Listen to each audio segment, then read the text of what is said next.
fights with passion, and he inspires. Are you ready for a war?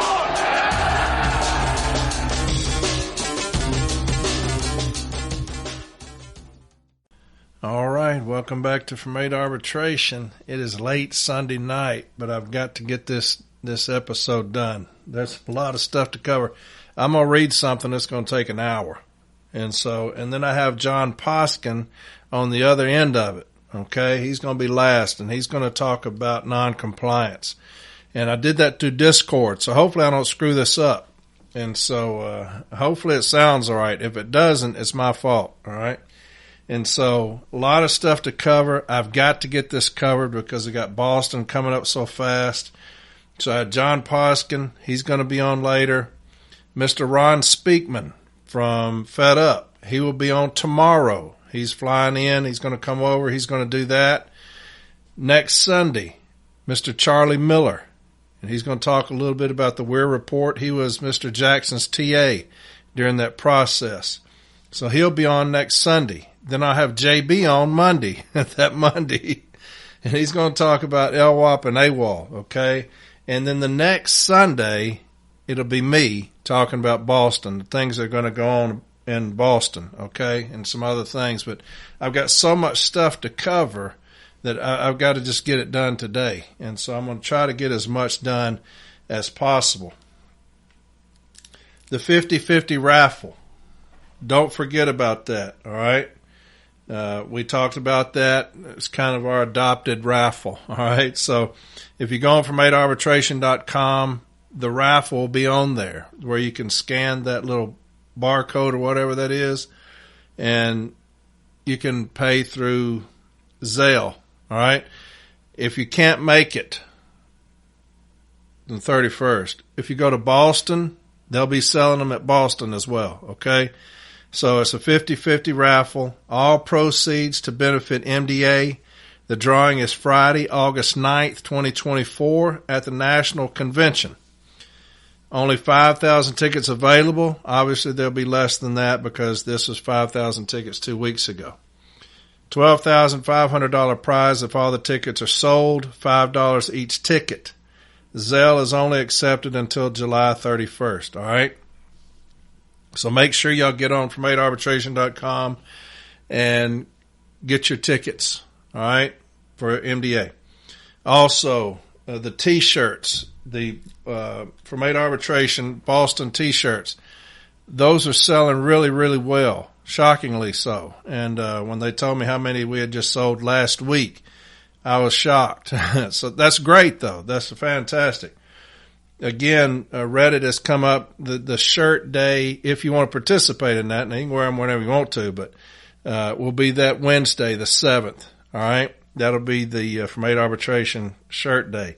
If you're going to get your shirts for Boston, you have to order them this week if you're going to make it. And had a gentleman reach out, because I don't handle any of that. I don't handle the shop. I don't handle the shirt sales. I don't handle what the shirts look like. Some other people do that for me. And so I don't have anything to do with that. They reached out to me and told me that if you're going to get a shirt, you need to go ahead and get it. All right. The contract. I know that y'all saw the news that they have not come up with an agreement. We knew that was coming. They said that they were going to meet in this room. They were going to sit down. You know, we're not coming out of this room until we have an agreement. Well, they came out of the room with no agreement. And then they just fed us a bunch of shit about it. Renfroe did, putting it up on the NALC webpage. And I'll read it to you. It says, a collective bargaining update. NALC and USPS bargaining representatives spent most of the past week locked down, in quotation marks, in a Washington, D.C. hotel focused on negotiations for a new collective bargaining agreement. This intense session enabled us to work undisturbed in a neutral space towards reaching a tentative agreement. Since last year, bargaining representatives have worked tirelessly to achieve common ground on hundreds of proposals that would benefit letter carriers and reward us for our value and contributions to the success of the Postal Service. This week's uninterrupted negotiations resulted in progress toward resolution of numerous outstanding issues. The number of unresolved issues has narrowed significantly, and we will continue negotiations in the coming week. As the week ends, I am more optimistic than at any earlier point in this round of collective bargaining that we can and will reach a tentative agreement that meets the moment for our members and fairly recognizes and rewards them for their dedicated work and contributions to the Postal Service. However, if negotiations break down, we are fully prepared to pursue our goals in the interest arbitration process. As has been the case for decades, our bargaining process progresses discreetly through sensitive and substantive discussions as opposed to public campaigns in the press or on social media that would hamper our public sector unions' efforts.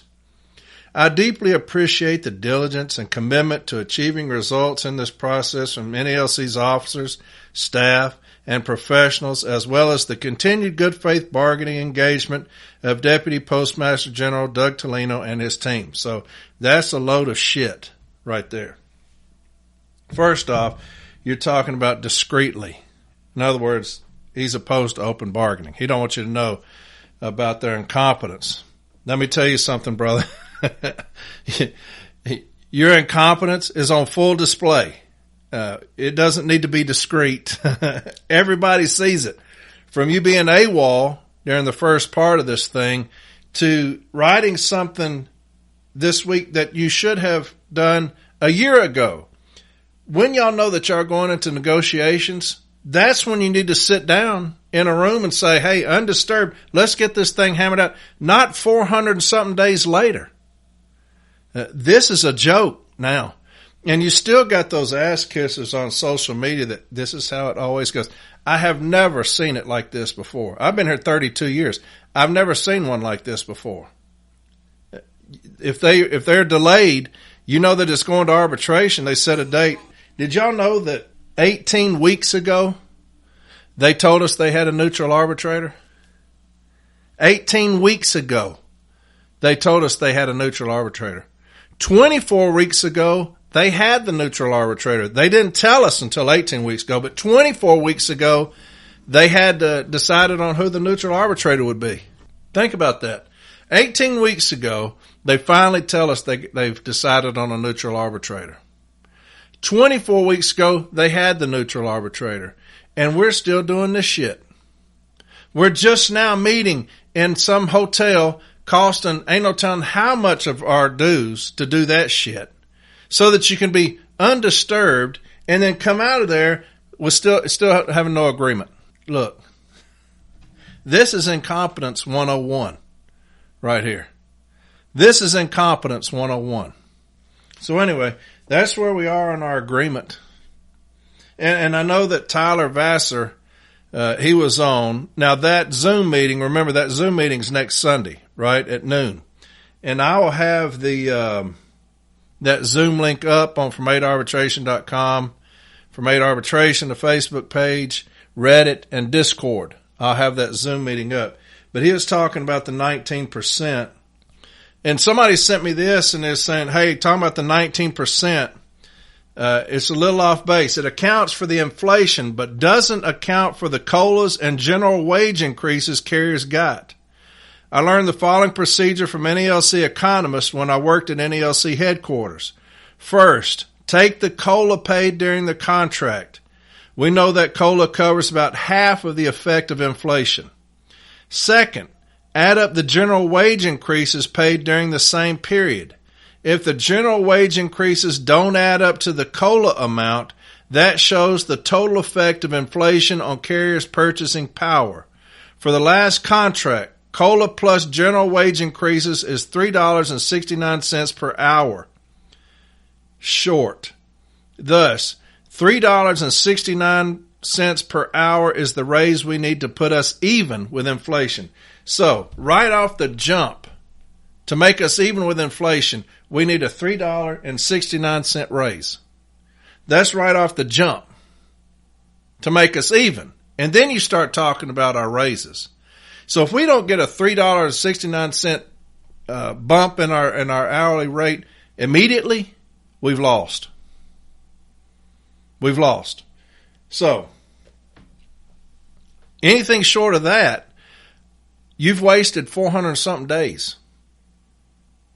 And people keep saying, well, you can't make the Postal Service, come to the table. Why would they ever come to the table then? For these people that keep saying, well, you can't force the Postal Service to come to the table. You can't force. Why would they ever come? Hell, I just say, we ain't coming. It's a lack of respect that they're showing our president. That's what this is. It's a lack of respect. These people, these enablers that say it always takes this long. It's not us, I commend us for holding out for a huge raise, and I commend us for doing all these things. The Postal Service ain't budging. Why would they ever budge? We're not going to force them into arbitration. 18 weeks ago, we picked an arbitrator. We're not going to force them into arbitration. Why would they ever budge? I just say we're not meeting. Then what are you going to do? It's the lack of respect, not just from the president, but the executive vice president, Ponyboy. They don't respect him. You can see how that works out with labor. They don't respect that clown. They don't respect our president. Just kicking this can down the road. We have no answers except, well, it always happens this way. It's always going to happen this way then. It'll always happen this way. So, and then if we don't get back pay, Katie bar the door. People are talking about, well, we probably won't get back pay. If I don't get back pay for 400 something days, I'm going to be a mad son of a bitch. They don't respect our business agents, most of them. They're clowning them in these areas. My region is straight clowned. So it's just a lack of respect, and it starts at the top. And that's how I feel. They had the training down in Dallas. Now, I have a very reliable source on this. They had the training down in Dallas, right? They did the 6-day training because the TRAP has ended. And so management goes down there and they do 6-day training, 6-day count for the week, okay? And they finished that, and this individual messaged me and they said, hey, just got word that on the last day of this training, they told them that all of the routes that they took out because of TRAP, they're going to get back in the fall. Not over a year, in the fall. That's their objective. To get all the routes that they took out through TRAP and get those back in the fall. Now, what does that mean? First off, they duped us. And I told you about the Trojan horse with these stationary events. And the thing I'm going to read to you is talking about stationary events. And it's their game plan. And somebody sent me that. And I'm going to read it. It's very interesting. I told you they're way ahead of us on that. They got $1 million programs, and we got a president who sends out letters saying it's an inconvenience how they're doing us. And business agents just shit in the nest. Those motherfuckers, when you talk to them, their breath smells like Brian's ass. They're so far up in that motherfucker's ass kissing his ass that most of your business agents' breaths just stink. Smell like this motherfucker's ass. The way they're letting them do us on these stationary events. And I'm going to read something to you. It's going to piss you off when I read it, but it's their training. Somebody just sent me their damn training. I'm going to read it. It'll piss you off. But everything that I've been saying, it's in this training. Why they're doing this. They're making a killing off of us on stationary events. And we refuse to address it nationally. We refuse to address it. Just like hip training. We refuse to address it. I put out on social media, on all my platforms, the Facebook page, Reddit, and Discord. If anybody's hip training has been falsified again, let me know. Over 200 individuals reached out from across the country, over 200 in just a few days, saying that their heat training had been falsified. The reason I did that is because a prominent newspaper, has contacted me and said, hey, are they still falsifying y'all's heat training? I said, yes, they are. So I sent them all these screenshots about all this training. I also sent them the emails from the fat-ass motherfucker who said cut the air off on them and drive them out. Sent them that, and I also sent them the email from the dumb son of a bitch who's saying that if we get our throats stripped out, oh well, so be it. So, look, if I've got to do this shit alone, I will do it. I will put everybody on notice that they're fucking with my people. If I've got to do it by myself, I'll do it. Your president told this same newspaper that there were discrepancies in the HIP training, that he refused to say falsified. I'll say it right here. They intentionally falsified the training. I'll say it. Anybody who contacts me, I'm going to say they intentionally falsified the training. My president, there's discrepancies in it. It does appear to be discrepancies. About stationary events, it's an inconvenience. How did we let such a coward in a position of presidency? And I know I get on him every week, but all of this stuff is his fault. And it drives me crazy. It does. It really drives me crazy because we should be fighting these things. We should be fighting these things. And we're not. The HIP training, we should have fought that. You got people talking about they're getting decisions back now from arbitrators that are denying the grievance. Now, we did have some that are winning it, but are denying the grievance because management is going there and saying it was a mistake. They made some errors in the training. It was a mistake putting those in. And arbitrators are buying that shit. Do you know what my president should have done? And I said this this may be a million times I've said it. He should have gotten either Manny Peralta or somebody to reach out across the country and say, send me those trainings that have been falsified across the country. And we're going to make a PowerPoint, or we're going to make a diagram or some kind of chart showing how many trainings have been falsified nationwide. How many stations do we have? How much have been falsified? Something that costs a little money. It might cost a lot of time, but it's something that we can send out to every business agent, who can then send it out to every president, who can then send it out to every Formula A rep and shop steward and say, these are going to be put in y'all's grievances, sending these up. That way, management, when it gets into arbitration, they cannot say, this was local, a small office, a supervisor didn't know what they were doing, as a 204B, accidentally input it this way. No, this has happened over 75% of the country. This has been intentionally falsified. Have strong language in there rather than it sounds like there's some discrepancies. When you say stupid shit like that, management sees your weakness. That's your soft white underbelly showing when you do that. When you say there are discrepancies, when you don't put your foot down and say, management has intentionally falsified the HIP training, and it has put my carriers in danger, and we're going to do something about it. Here is a packet that we're going to put in every single grievance in the country, and my statement as a president will be on the top. And if anybody needs me, call me. I'll be there. And I'll testify as the president of this union because every single carrier means the world to me. That's what should have happened. But it didn't, because this dumb son of a bitch is up there saying there are discrepancies in it. Here's what I don't understand. And this is something that's befuddled me. JB had one of the best cases in the country on HIP training falsification. It was a class action grievance. It was covering 16 stations. And it showed that every station had been falsified. Intentionally falsified. Right?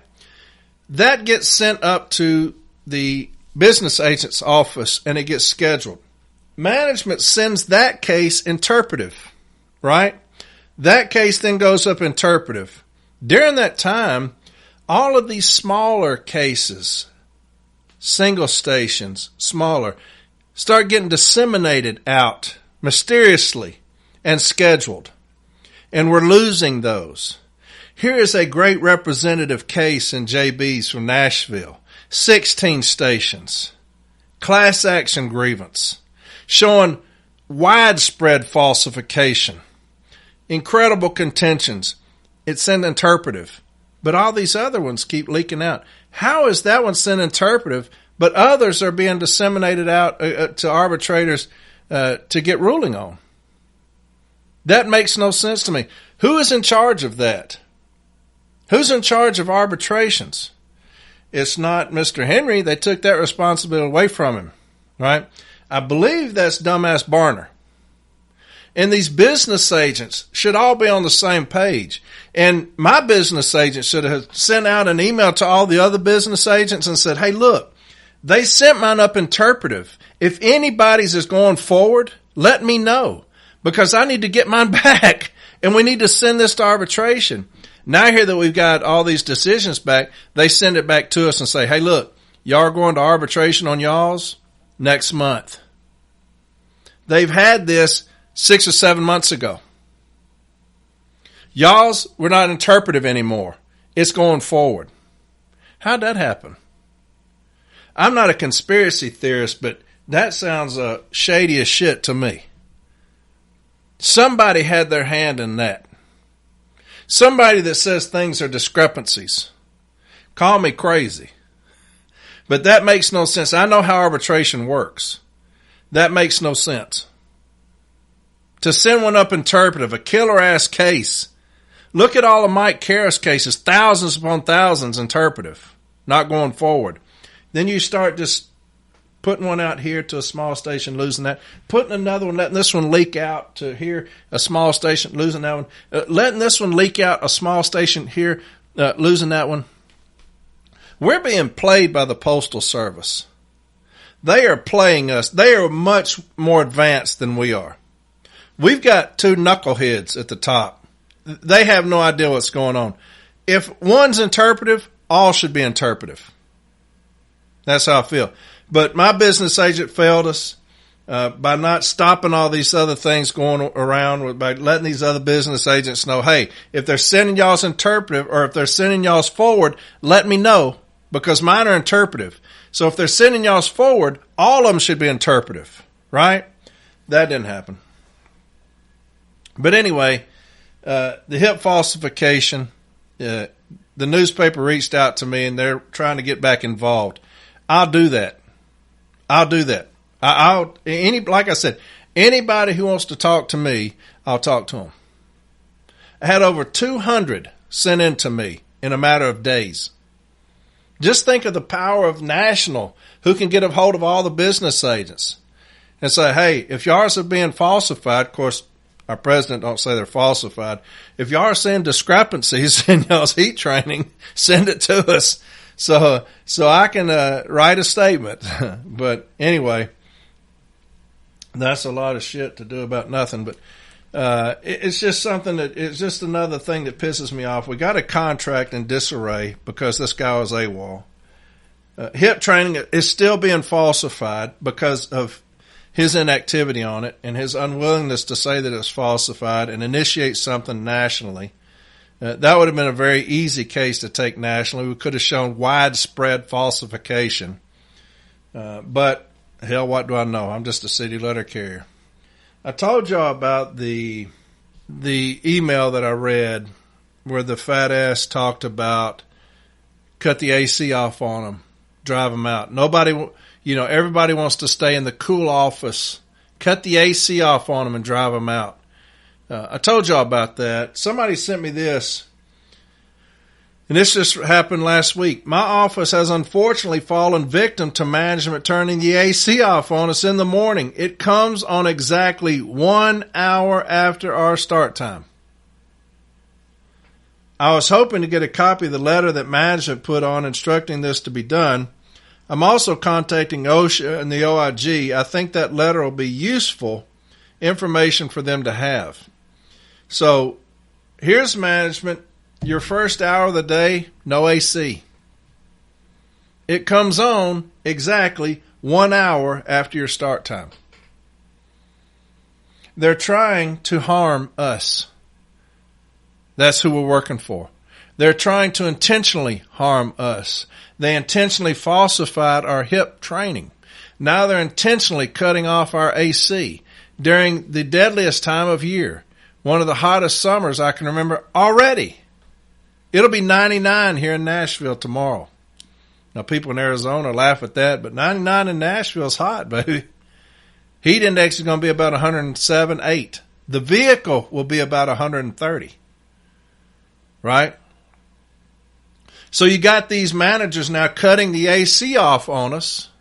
What is anybody from National saying about that? Do they even know? Do they have their finger on the pulse of the city letter carrier? What about business agents? What are they doing? You've got them cutting the AC off on us, business agents. They're cutting the AC off on the city letter carriers. So it's going to be hot in the office, and it's going to be blazing hot on the street. When do we get any relief? Huh? When do we get any relief? Now, I remember I talked to Manny Peralta about this years and years ago when we were having issues with air conditioning or not turning up the air conditioner. It was, I think they would set it on 80 or 85 or something stupid.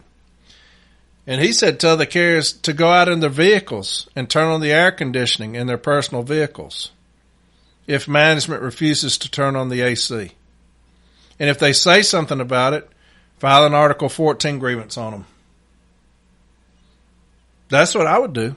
If I come in and they refuse to turn the air conditioning on, I'm going to tell my carriers, hey, if y'all need to go out to y'all's vehicles and sit there for a bit and in the air conditioning, do that. I'm not going to let my carrier's health be jeopardized for nobody. For nobody. So anyway, I've got an OSHA complaint, and I'm going to read it to you. The person who sent me that filed an OSHA complaint. He sure did. And they sent a letter out. They sent a letter to management. It says, Dear Sir, on July 9th, 2024, the Occupational Safety and Health Administration, OSHA, received a notice of alleged workplace hazards at your work site. And it's Wisconsin. We notified you by telephone of these alleged hazards on July 9th, 2024. The specific nature of the alleged hazards is as follows. 1.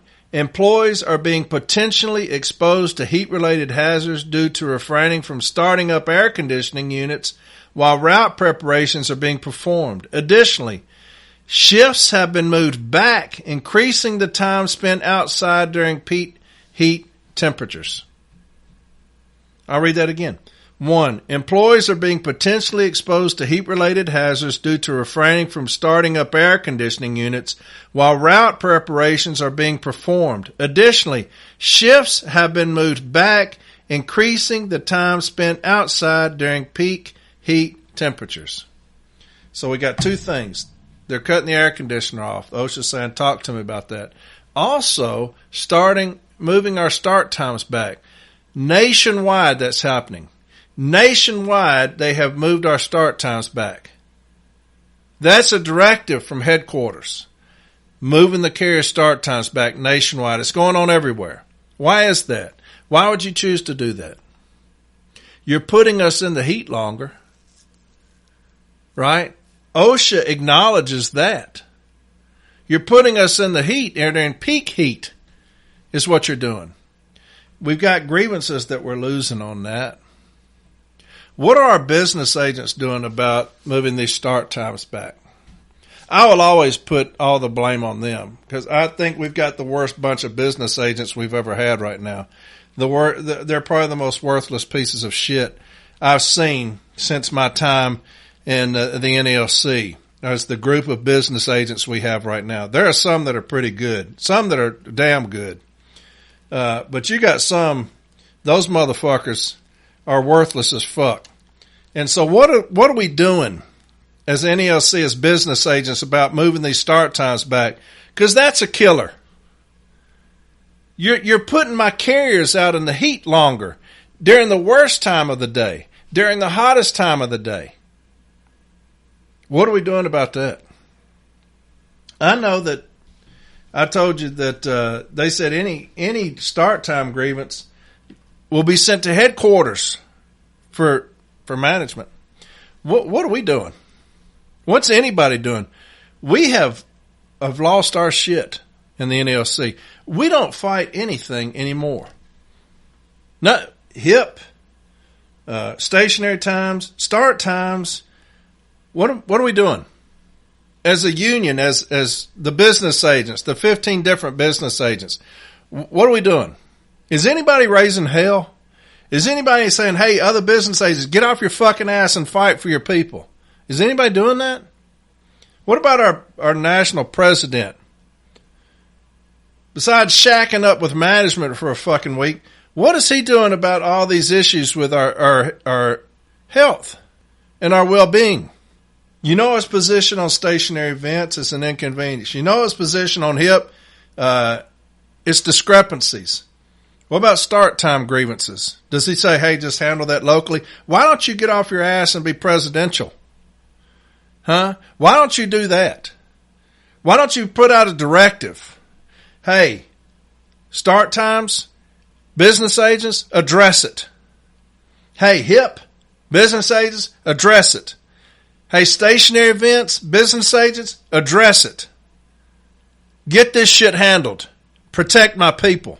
Why is that not happening? Huh? I tell you what, James Henry can't get in here fast enough for me. And it's not because it's just him. It's because of who he's surrounding himself with. That's what we need. All these ass kissers, they need to get the fuck on. Right? We need lions. We need lions to take over this place. What we have now is just a bunch of hyenas. All we have now is a bunch of hyenas. You know, they just run around nipping here and laughing about shit over here, just bugging the shit out of people. I know for a fact that the president and former business agents are calling people on the CLC who have endorsed James Henry, calling them, why are you endorsing this guy? That's a hyena. You know, they nip at you. They run in packs because they think they're going to intimidate people. Calling people that are endorsing James Henry, and I know I'm getting off on shit, but fuck it.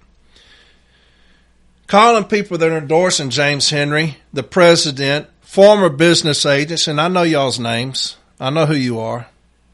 Calling people that have endorsed him, hey, why are you endorsing him? You know, what are you doing? What are y'all do? What are y'all up to? You know, why aren't you endorsing me? You know, why aren't you giving me money? And you know who I'm talking about. I'll put you on blast on here, brother. I'll put you on blast on here. But they're hyenas, right? Running loose. In disarray. They don't handle shit. Hyenas will always do hyena type shit until the lion comes. They will always do hyena type shit until the lion shows up and dispatches those motherfuckers. And that's what's coming. The lion's coming. So all these hyenas, executive council, president with his bitch ass, these business agents, the hyenas. Listen to me. The lion's fucking coming. And y'all shit, all this, it's over. It's done. This lack of caring for the city letter carrier, that's hyena type shit. This cowardice that you're talking about with HIP, with stationary events, with these start times, the lack of addressing that shit, that's hyena type shit. Calling people why you're endorsing him, that's hyena type shit. That's what y'all are laughable. All that shit comes to an end when the lion shows up. I know y'all seen videos of hyenas doing shit and, you know, cackling and shit, running around with their chest out and all this shit when they're in the field, fucking with a zebra or something. You know when them motherfuckers take off running? When the lion shows up. The lions, they're fucking showing up. All of this shit will come to an end. Just we got 2 more fucking years to deal with it. And it pisses me off. They're putting us in dangerous positions with the hip falsification, with these stationary events, moving our start times back. All of these things are designed to harm us. They're harming us. I know y'all heard, and I want to talk about this just for a second. Here's the difference between me and them. I hate management with a passion. I despise them. I hate them as much as those 2 motherfuckers hate us that wrote the emails about drive them out, cut the AC off. And this other dumb motherfucker that said, when we get our throats ripped out, or if we die because we don't have a seatbelt on, oh well, who cares? I hate them as much as they hate us, right? I will never wish harm on anybody. I don't wish them dead. That's below me. That's common there. When you wish somebody dead, that's Bush League bullshit. That's what they do, right? We're not going to do that. That's what they do. I know y'all heard about the supervisor or manager who passed away due to the heat. And when I heard that, I prayed for her family. I didn't rejoice. You know, I didn't put anything on this podcast saying, you know, if you're a supervisor and you go out there and sit in the back of a vehicle for 6 hours, it's 130 degrees and you die, oh well, who cares? You will never hear me say that because that is below me. That is not who I am. I prayed for her family is exactly what I did when I heard that. I prayed for that lady's family. And I pray that they will subpoena those emails of that lady. And I hope to God that they find somebody that told her to do that and sue the fuck out of them and charge them criminally for doing that. That's how serious I take that shit. You know that these vehicles are deadly in the summer. They get up to 130 degrees. Now she's in the back. I've got one fan and it circulates 130 degree air. One fan. Now who's going to get that? Me or her? If I put it on her, I can roll the windows down, right? I have to go extremely fast to get enough air circulation to come in there to affect 130 degrees. Then you have packages back there that are generating heat, right? It's not empty back there where that cool air can come in through the window when you're driving somewhere and circulate some kind of cool air. You got packages in mail that generate heat back there. Somebody has told this woman to get in that vehicle to look at us, to watch us. For what reason? June, July, and August you can't use on me for any kind of route inspection data. You can't use it on me, even though they're doing 271Gs in the summer. Even though they've waited from, people are telling me they put in 271Gs in October.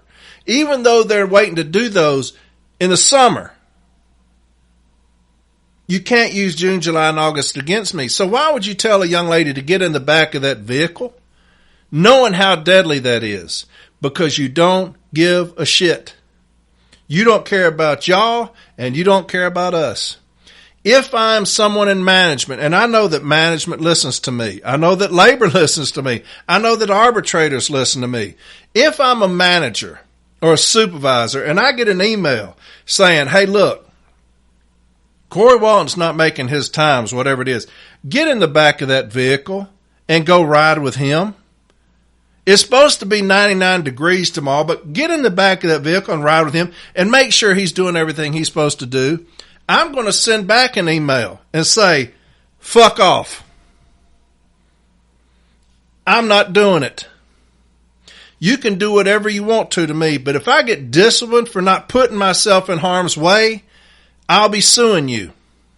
That's what I would do. I would not sit in the back of that vehicle, period. You see what happens. Listen, when I tell you that it's the deadliest time of year, it is deadly, son.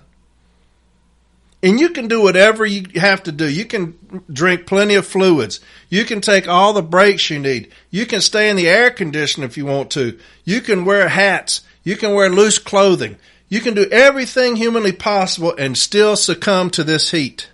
It's just the way it fucking is. It never stops. It's oppressive and it is deadly. You can do everything you're supposed to do and it can still get you. That's just the fucking way it is. And somebody has told this woman, go sit in the back of a vehicle for 6 hours at 130 degrees. Imagine what that did to that lady's body. And there they are, in the back of a vehicle, because some dumb fucker told her to go back there and sit to watch the carrier do what? No idea, because you can't use June, July, and August against me. And here we have a young lady dead now, because some dumb shithead has told her to go do that.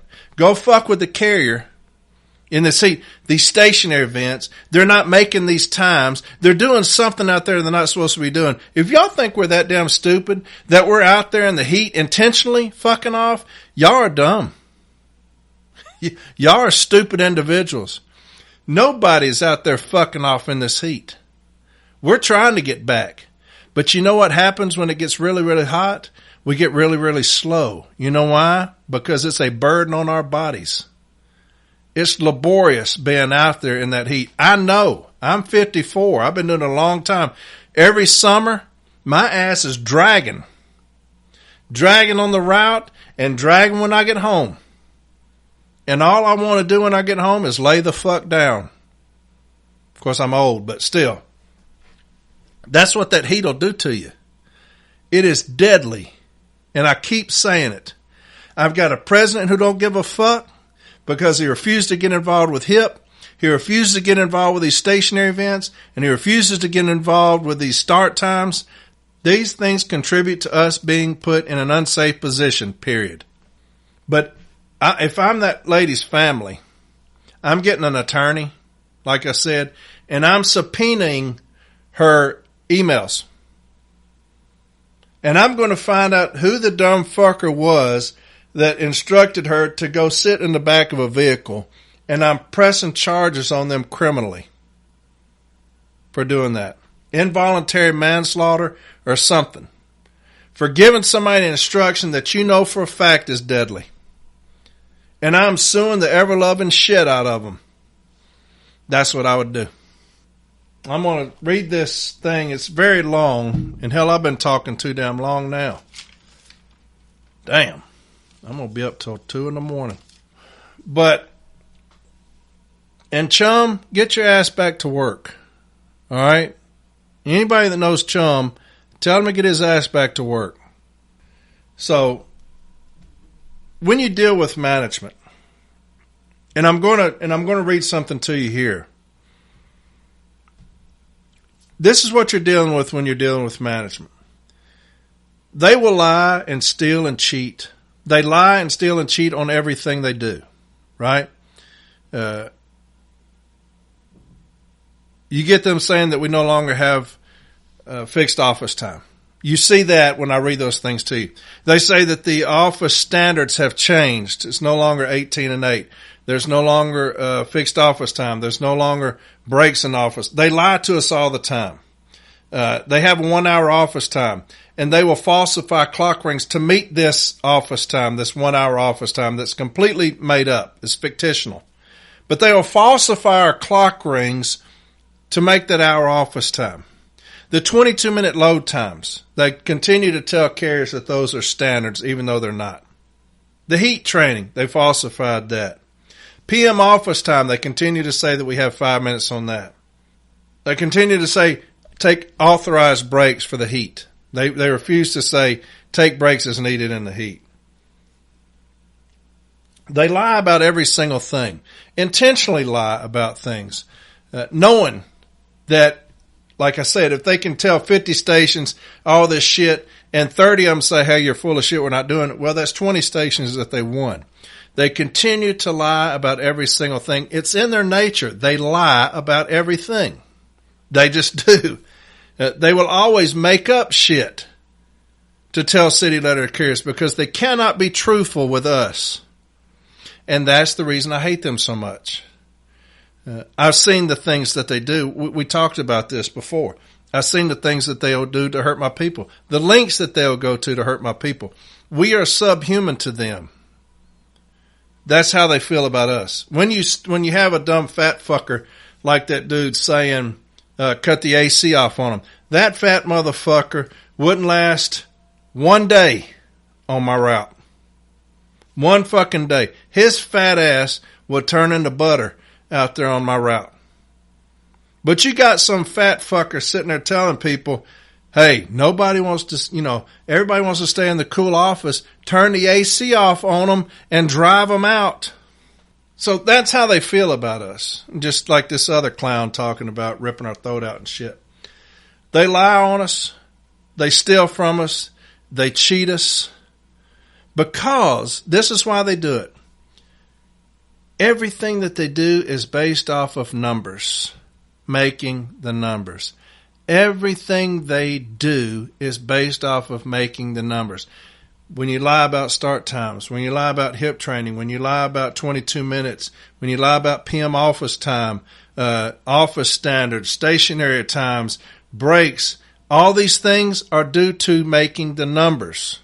All of it. That's the reason they lie. And that's the reason they put us in jeopardy, right? It's all about the numbers. And I'm fixing to read something to you. It's going to be very long, and I apologize, but I want to read it to you. It's called Street Management, Addressing Street Inactivity Time, CRDO, Focus, Learn, and Grow. So street management. So these dumbasses that continue to get on social media and say, I just don't see what watching breadcrumbs, it's not a grievance per se, or you got our dumbass president, it's an inconvenience. Sorry that y'all being put in an uncomfortable position. What's the first thing it says on here? Street management. Now, if I was to print this off as 41 pages, I'm going to put it in my file, and I'm going to say, Mr. Arbitrator, what are those two words right there? Street management. Where do I find street management in any handbook or manual? It'll be in M39 handbook, I believe, Mr. Arbitrator, and that's going to be management's handbook, M39. We go down to section 134, and what does that say? Street management. Right?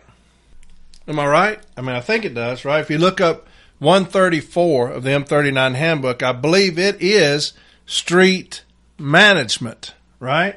The very beginning of this, the very first page, it says street management. So, to me, that's going to fall under Section 134 of the M39 Handbook, how they're going to handle street management. Agreed? Good. And I'm going to read this to you. It's 41 pages, and I apologize. And I got Mr. Poskin on the other end of it. It's going to be about a 4-hour episode. We'll read some numbers to you, okay? Now, here's why they do it. Here's why they do it. And I tell you, they're way ahead of us, man. They're so far ahead of Renfroe. They've lapped this sumbitch about 15 times. He's so far behind on this. We have no game plan to beat stationary events because it's an inconvenience. That should cost him his presidency alone, him letting them do this stuff to us. But this is how far ahead of us they are. When I talk about $1 million programs, this is it. Street management. There it is again. That's 134 of the M39 Handbook, Mr. Arbitrator. Street management. When you see street management, how they're going to deal with us, 134. Anyway, why is it important? On average, 98,521 hours of inactive delivery time, not including lunches and breaks, during regular box delivery segments, are unaccounted for on a weekly basis nationally.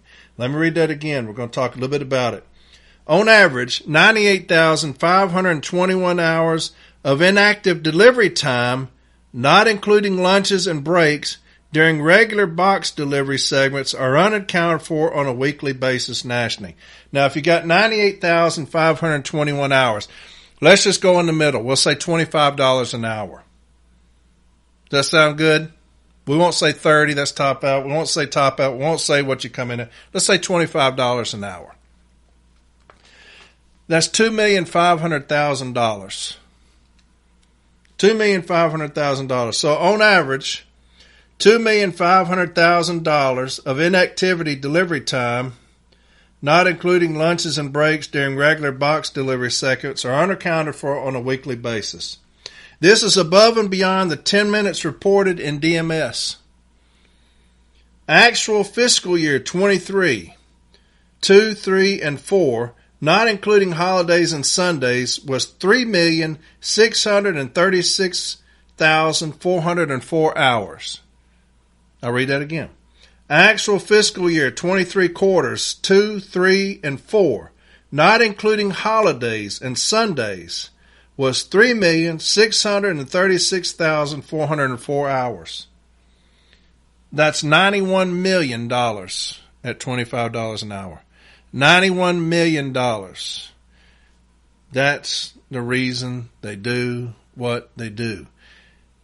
They're talking about this is above and beyond the 10-minute reporting in DMS. So what are they going after? When they say we're going after inactivity time, stationary time, we need to recoup this $91 million. What time are they going after? Breaks needed, right? Take breaks as needed to beat the heat, right? Take breaks as needed to beat the heat. We're going after those breaks. We need to recoup this $91 million because these numbers are more important than your health. This $91 million is more important than y'all's lives. It's more important than that young lady's life that they made sit out there in that vehicle. $91 million was more important than her life. $91 million is more important than Mr. Gates' life. It's more important than your life. So when they talk about inactivity time, what they're going after are those times other than break and lunch. That's breaks were taken because of the heat. I don't know if a lot of people probably saw it. It was on social media. Picture of a scanner. And this is what it said. You need to be very mindful of your stationary times. 1 to 2 minutes over on your breaks and lunches is unacceptable and is stealing time. If you think otherwise, please see me. Right? I'll read that again. You need to be very mindful of your stationary times. 1 to 2 minutes over on your breaks and lunches is unacceptable and is stealing time. If you think otherwise, please see me. I would go see her with a grievance. 115.4 of the M39 handbook, because you will never say I'm a thief. You will never accuse me of being a thief. I'm going to fire that ass up on a grievance. We're going to talk about 115.4 of the M39 handbook, maintaining mutual respect. You're not going to call me a thief for doing my job. Also, I'm going to do 134 of the M39 handbook. You're spying on me and using covert techniques, because this is dealing with street management. That's what that's talking about. That's what we're talking about here, right? Street management. I read that to you. Even though my bitch-ass president says that that's an inconvenience to me, I'm grieving that. Because I will not tolerate you fucking with my people during this heat.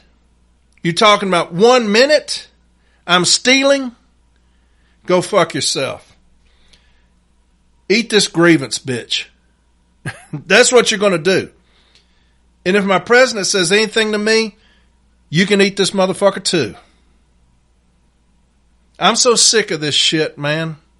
You got people dying, and we're putting out programs talking about anything other than breaks and lunches. Let's get them on it. And I need to start reading this. I need to quit getting off, because this is going to take forever.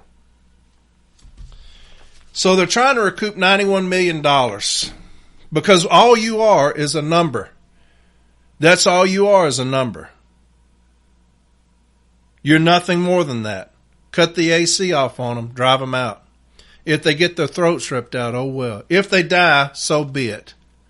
Putting their own in the back of these death traps to watch us for no fucking reason other than to fuck with us, because you can't use times in June, July, and August. Who gives a fuck?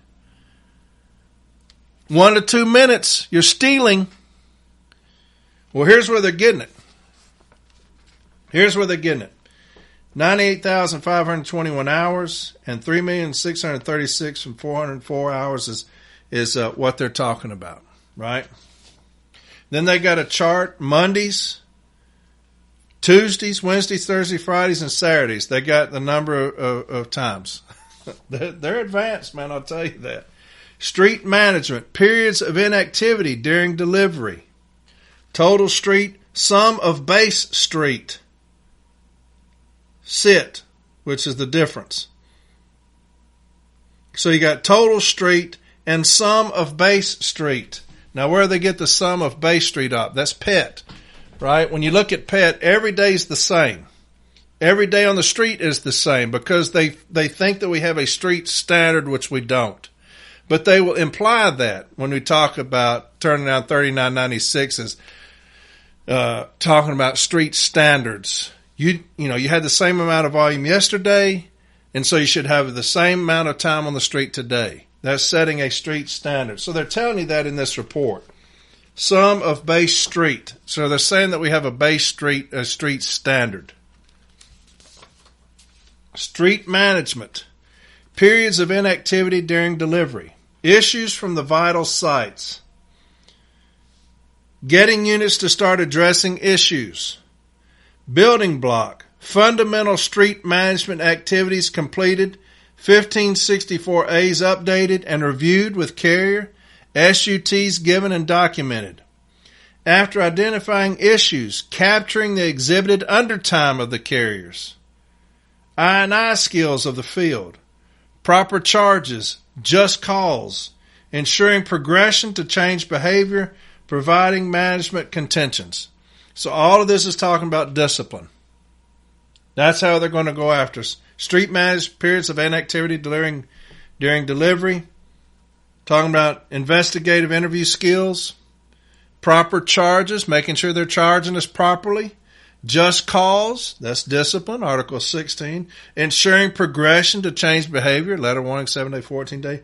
Providing management contentions, so they're going to make sure that they're going to handle this for management. And our business agents are doing what?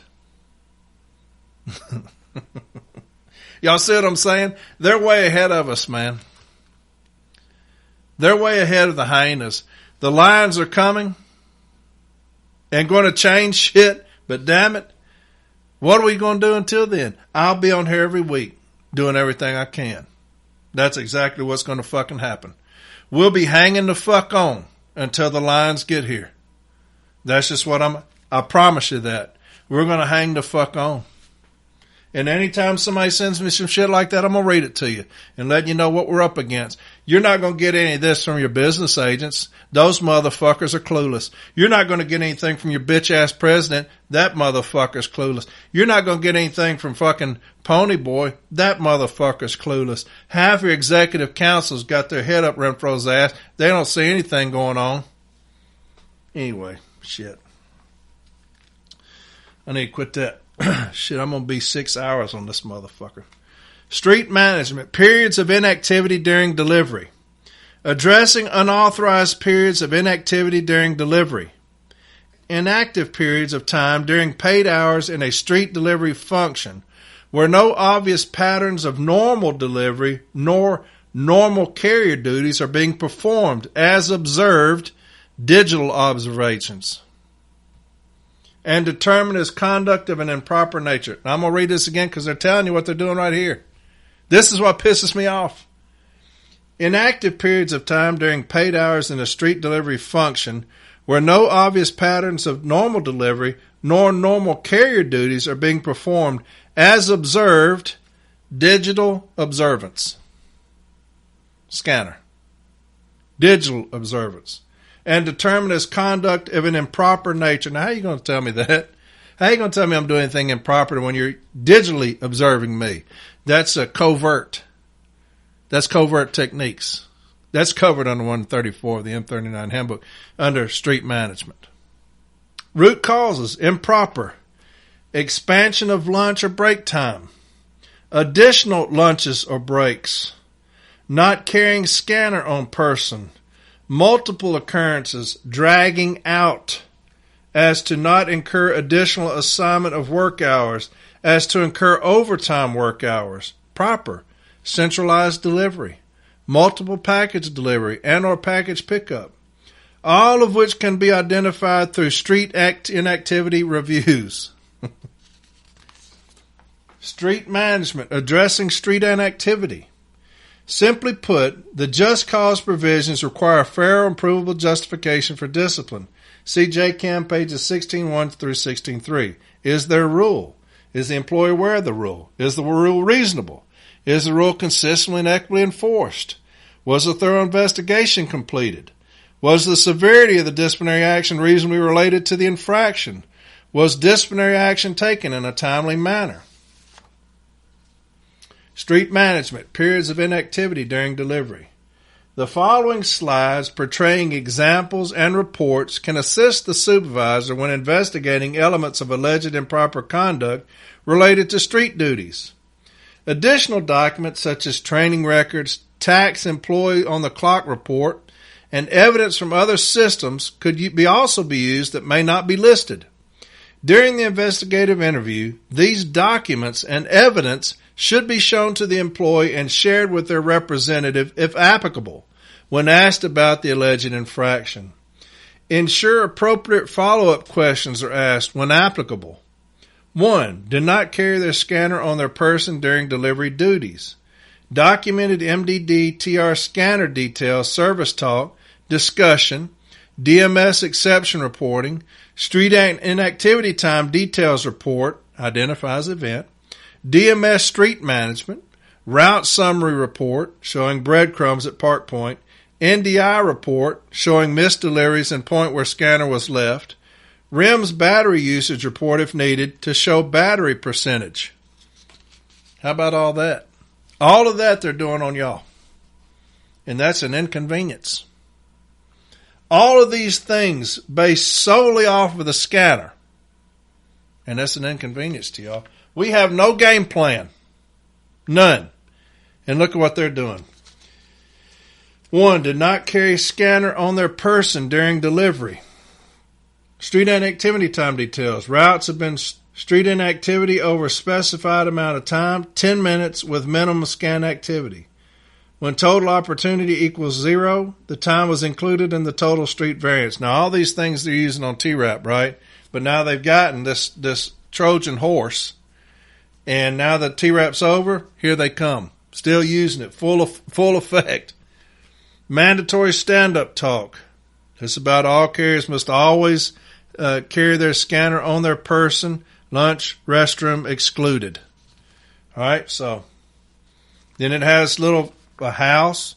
It says Google Street View mode of delivery for location. DMS route summary report showing multiple breadcrumbs pings at location identified as street inactivity events. Also include our pings before and after events showing consistency of pings. Shows duration of minutes, 41. Event start time, 14:10. Event end time, 14:51. Packages scan 0. MSP scan 0. Pickup 0. So, yeah, they're watching. Did not carry their scanner on their person during delivery duties. Total street inactivity time sit for the day, 294 minutes. Carrier not taking scanner with them during P&Ls. Street inactivity time showing 294 minutes. NDI showing 39.64% not delivered. And it's got all your shit that they're using on TRAP here when they go in and they look at all your deliveries. So now they're using that against us in discipline. So all these things that we allowed them to do when we implemented 1982 and 83 and 84. All these things talking about street inactivity time where they're going to question us when the teams come in, these REIT teams, they come in and they sit down with us and they question us over stationary events. And it's not supposed to be used against us, and they fight over what the time is and may give it to us, may not, whatever the fuck they do. Now management has incorporated all of this. TRAP is over, and here they are. This is the Trojan horse. This is the reason why they wanted him to sign that memo. When my friend messaged me, he said, What were y'all thinking signing those memos? They were waiting on y'all to sign those memos. Why would y'all ever sign those memos? And all I could do is laugh. Hell, I have no idea. This is what he's talking about. We opened the door for them to watch us with these scanners. Is what that did. Because you got a numbskull as a president who spent no time here with us on the floor. And so he signed into existence something for the first time in history, saying that they could watch us with these scanners and there would be no repercussions. The first time in history, a president has said management can watch us with these scanners and there will be no repercussions. You've seen letter after letter, I've read them to you, where he said it's an inconvenience. I understand that it's an inconvenience, but it lets management see how hard we work every day. What a stupid fool to say that. Let them watch us and they can see how hard we work. And they don't give a fuck about that. They're not going to come in and commend me and say, man, I watched you all day long on that scanner. You're just a damn good carrier, Corey. Not one person in this country has had that happen. But I got a dumbass as a president saying they can see how hard we work. They're not doing that for that. They're not doing that so they can call each other and say, man, I got some carriers out here. I wish, pull up their breadcrumbs. These motherfuckers are getting it out there on the street. Look at how good they are. They don't give a shit about that, you stupid ass. This is what they're doing it for, you dumb fucker. They're talking about 1 or 2 minutes over a break. That's what they're doing it for, you dumb shit. And you let them do it. And you're still letting them do it. Because you got your head up their fucking ass. You fucking hyena. I tell you, man. It's hard for me to read this shit because I know that there's carriers out there that are affected by this. That are affected, that are saying, man, I got to cool down for a second. Getting a scanner message. Hey, you all right? You've been sitting there 2 minutes. Everything okay? Fuck, I just sat down. Shit. Let me take a drink of water. Scanner message. Hey, it's 1 minute you've been sitting there. What's going on? You know why they're allowed to do that? Because we got a bitch as a president that lets them. Anyway, 3, scanned items at incorrect addresses. Scanned items at incorrect addresses. Documented service talk for accurate delivery. Discussion. PTR track and confirm with geolocation of stop, the clock, STC event. Scan integrity report. RIMS geo alert dashboard. So this is them saying that we scanned a package at the wrong damn address. Now, I have a walking route, right? I can stand at the front door of a house 2 inches from the box and scan a package. Boop, you're 400 feet away from your delivery. I'm not 400 feet. I'm standing right in front of the box. How many of y'all, does that happen to? Huh? How many of y'all have that happen to y'all? Putting it in the box. Boop, you're 365 feet away from the delivery point. No, I'm not. I'm sitting here at the mailbox. And they'll say, well, no, that's the house. No, it's not either because I stand at the house. I got a walking route. I stand at the house and it tells me that. But here you're going to say documented service talk for scanning items at incorrect addresses. How does that know? Hell, you can't even get it right when I'm at the damn house. But here we are. Unauthorized line of travel to and from route or to and from lunch or break. Unauthorized line of travel to from, it repeats itself, so that's the reason I'm doing it. To, from, lunch, or break. Documented carrier route book service talk. Discussion. All these things are for discipline now. All of this is for disciplining us. 1564 delivery instructions, authorized line of travel, DMS breadcrumbs, route summary report showing actual line of travel, additional time used if applicable, AVIS mileage report if applicable showing additional mileage. It talks about unauthorized deviation from 1564 return to office from route. It's got a mandatory stand-up talk. We haven't been given this stand-up talk. Last year alone, the Postal Service hired 72,000 city carriers and made more than 1.8 million new deliveries nationwide. With that in mind, we have updated our delivery instructions, special orders for delivery, and route maps to ensure our employees successfully deliver along city routes. Additionally, ensuring all deliveries are accounted for in our edit books and case labels will help ensure that proper sortation of our letter and flat volumes are on point and that we provide stellar delivery to our customers. It's got delivery instructions and all this other shit. 5. Unauthorized deviation during delivery other than above. Documented carrier route book service talk, discussion, DMS breadcrumbs, route summary, report showing actual line of travel, edit book are $39.99 to show approved line of travel within route, additional time used if applicable, AWIS mileage report if applicable showing additional mileage. And it shows, has the map, carrier deviated from route on this point, returned 45 minutes later, unauthorized deviation during delivery, DMS, DMOS. Got all these charts, looks really nice. 6. Unauthorized lunch or break location. Unauthorized lunch or break location. Documented carrier route book service talk, discussion, 1564 delivery instructions, authorized lunch and break locations, DMS exception reporting, street inactivity time details report, data view under street view identifies unauthorized lunch or break location, additional time used if applicable, AWIS mileage report if applicable showing additional mileage. So where's my break location? Does anybody know where y'all's break location is? It's wherever in the fuck I want to take a break. That's my break location. And where's my lunch location, my authorized lunch? Do you know that I can do whatever in the fuck I want to do during lunch? I can go to the park. I can go to the bank. I can go sit somewhere for 30 minutes.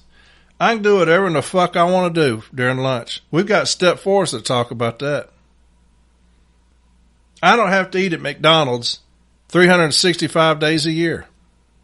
I don't have to do it. But here they're saying you got an authorized break location, which they're full of shit. It's whenever I want to take a fucking break. And an authorized lunch location. I can do whatever in the hell I want to during lunch. That's my time. Like I said, we got step 4s that talk about that. That's my time. Why didn't you go eat at McDonald's? Because I didn't fucking want to. That's why. Now, what else you got?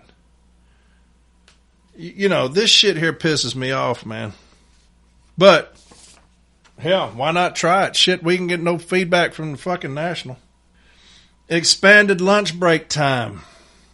Documented carrier route book service talk. Discussion. 1564A delivery instructions. DMS exception reporting. Street inactivity time details report. Data view and street view identifies location and time valued breadcrumbs for time over authorized lunch and break. DMS breadcrumbs before and after event of expansion. LMOU if applicable. Note, Handbook M39 Management of Delivery Services 242.341. The carriers at the delivery unit will receive 2 10-minute break periods.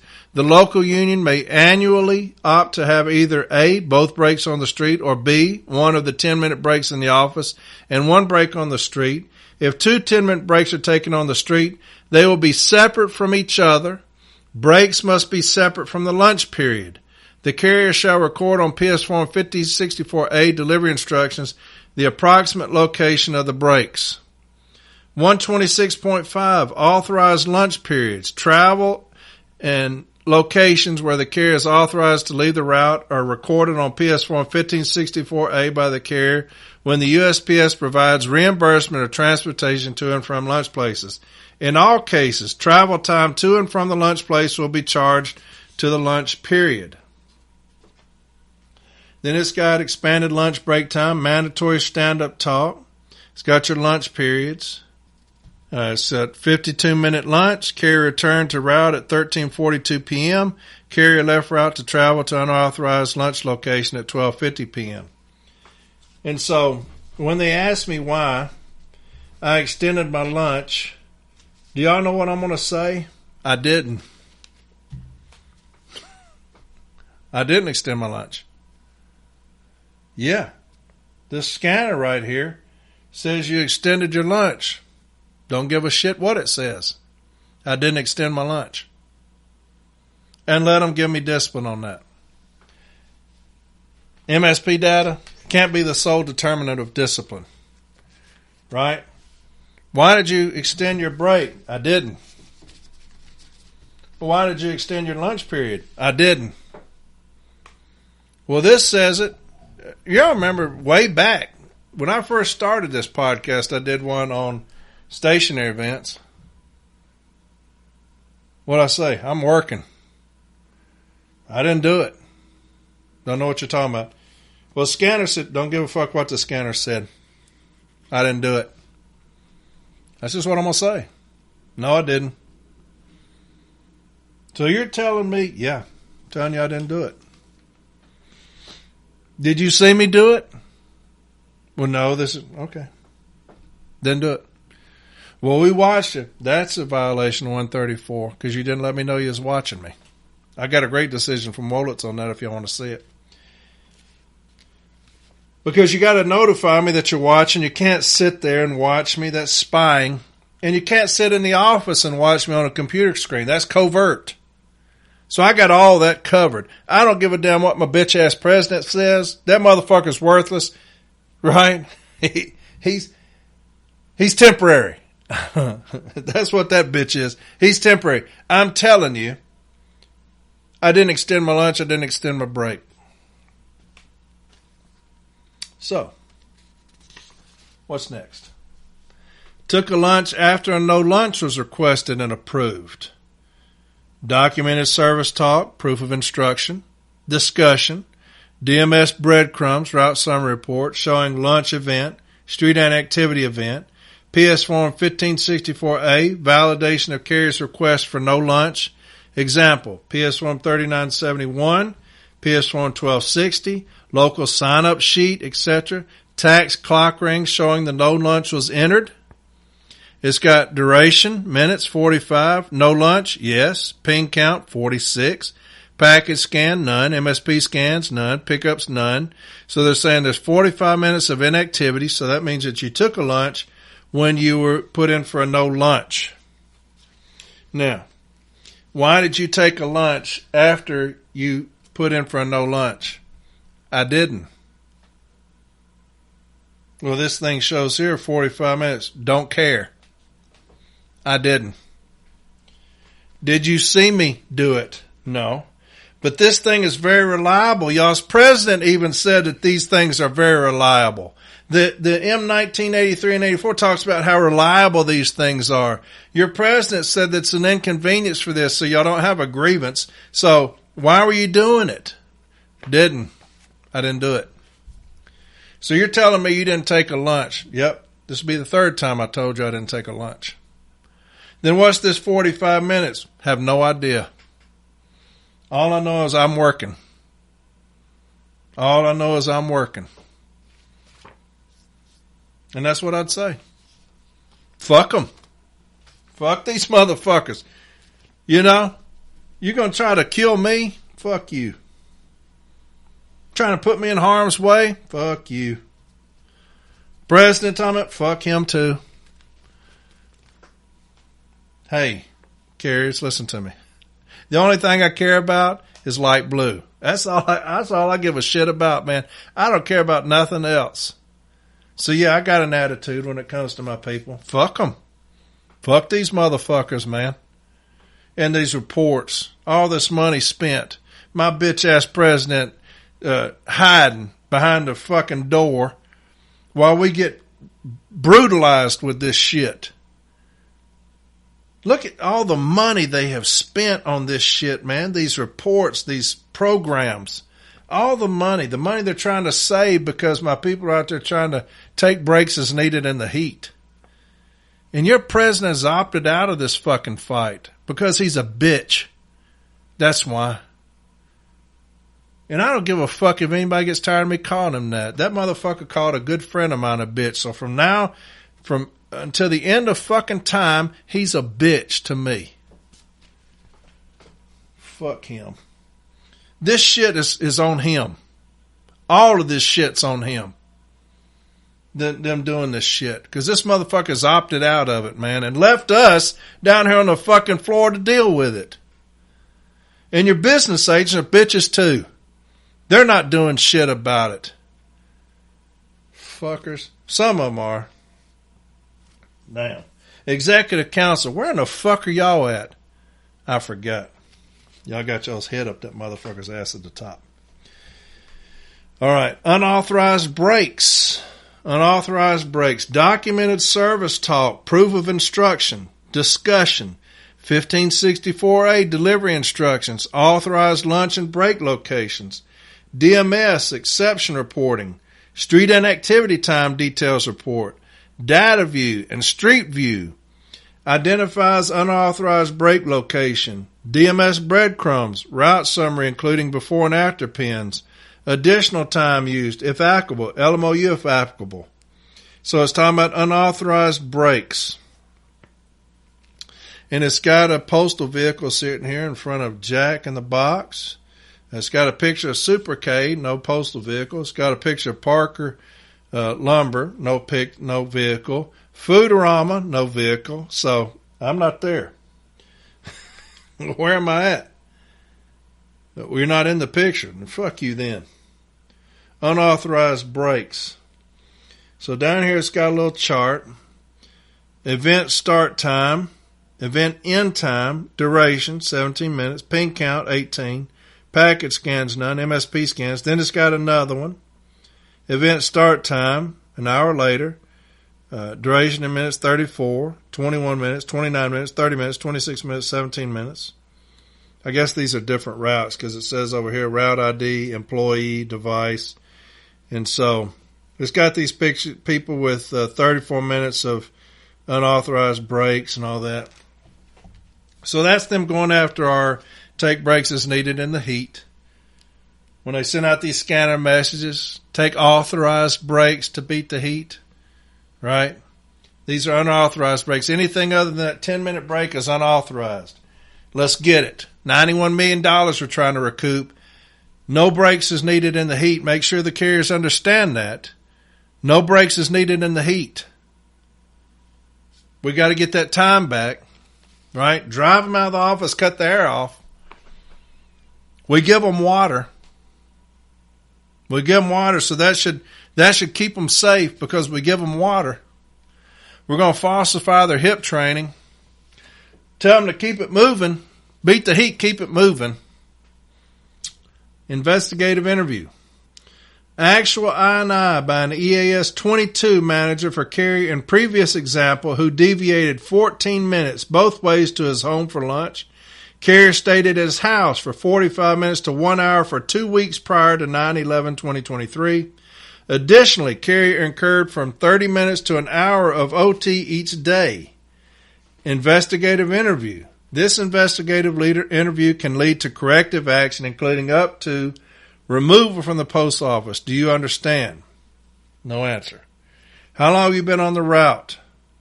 4 years. Are you aware of your duties as a city letter carrier? See, I'm not answering that. I'm going to say, what duties? All my duties? Maybe not. I don't know.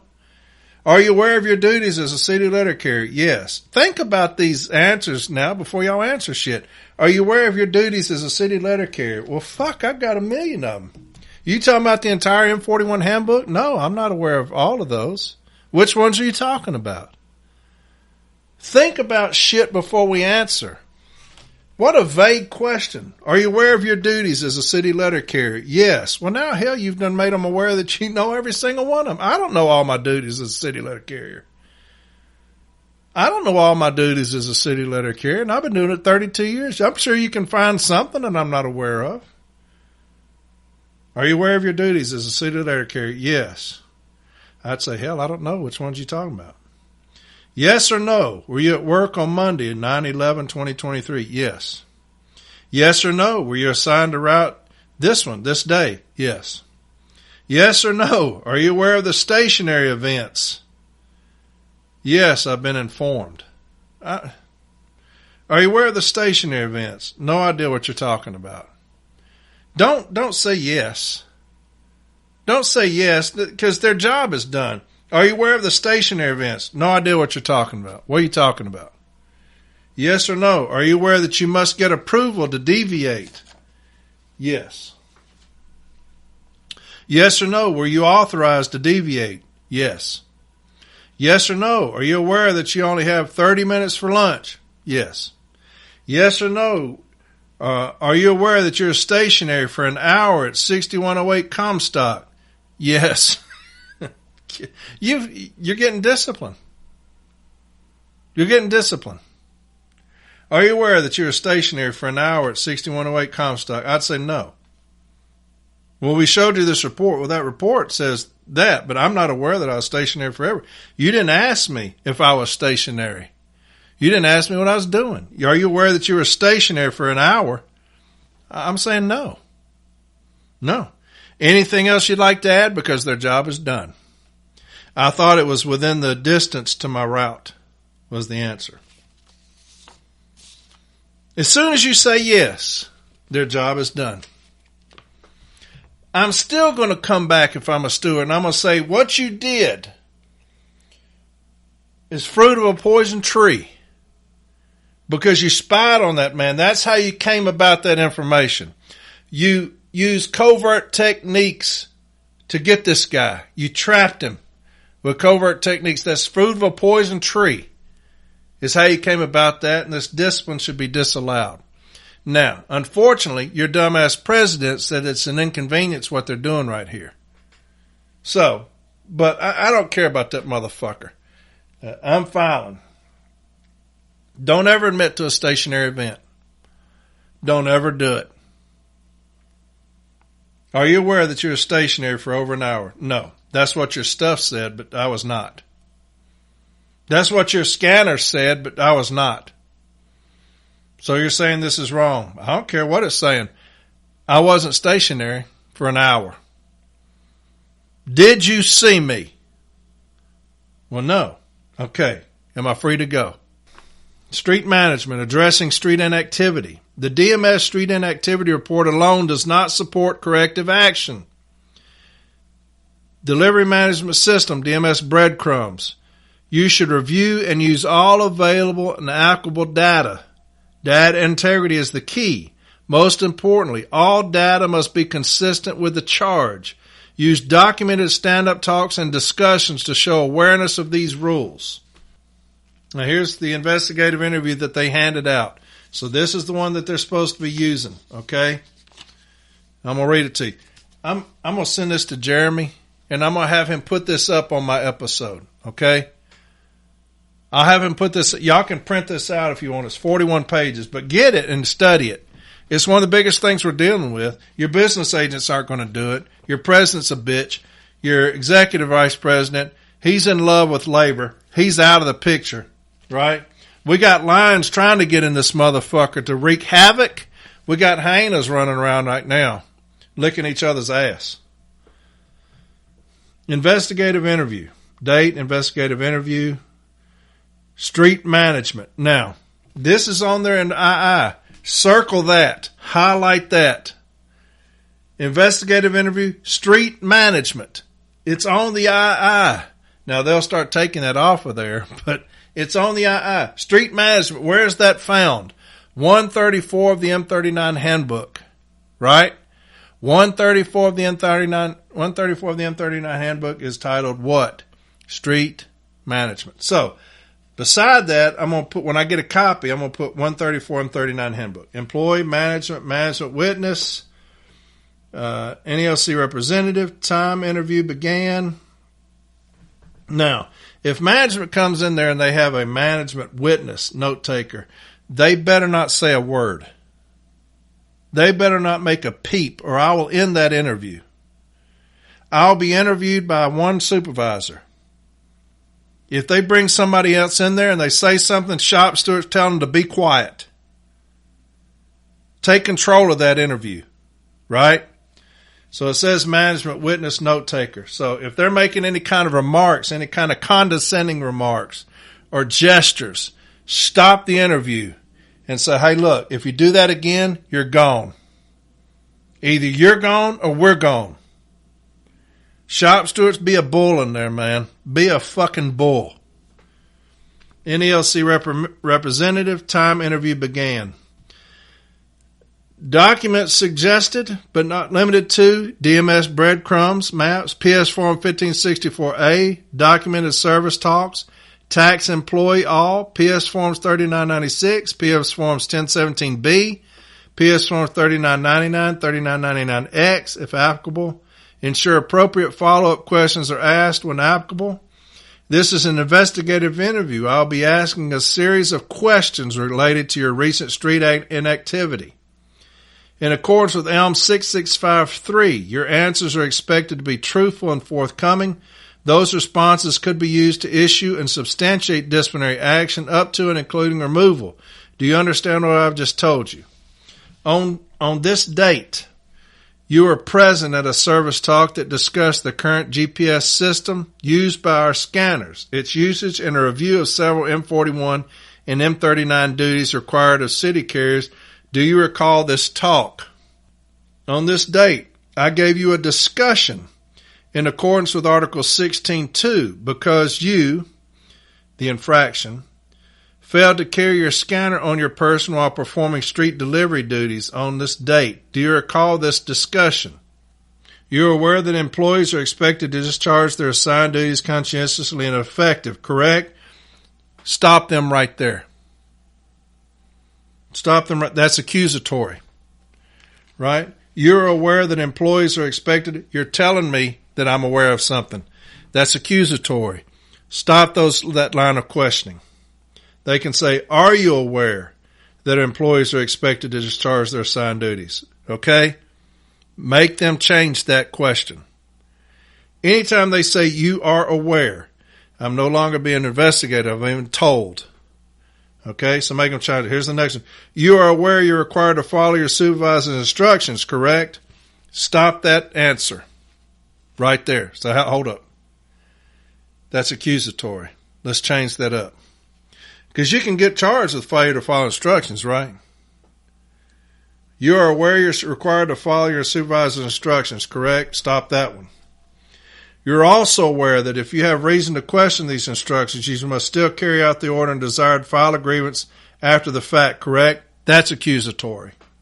You're aware that employees are expected to conduct themselves during and outside of working hours in a manner that affects favorably upon the Postal Service, correct? That's accusatory. And if the carrier doesn't know, tell them I don't know. I'm not sure. If they're not aware of these things, no, I'm not aware of that. But don't let them ask accusatory questions. Every single one of these are accusatory. This is headquarters shit. You're aware that postal employees are required to be honest, reliable, trustworthy, courteous, and of good character and reputation, correct? That's accusatory. And I would say, all postal employees? Does that cover all postal employees are required to be honest, reliable, trustworthy, and courteous, and of good character and reputation? Because all you motherfuckers would fail that. Don't say that, but that's accusatory. You are aware that employees must not engage in criminal, dishonest, notorious, disgraceful, or immoral other conduct prejudicial to the Postal Service, correct?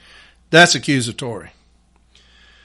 You have worked for the United States Postal Service for this many years, correct? That's accusatory, even though it means nothing. You need to ask me.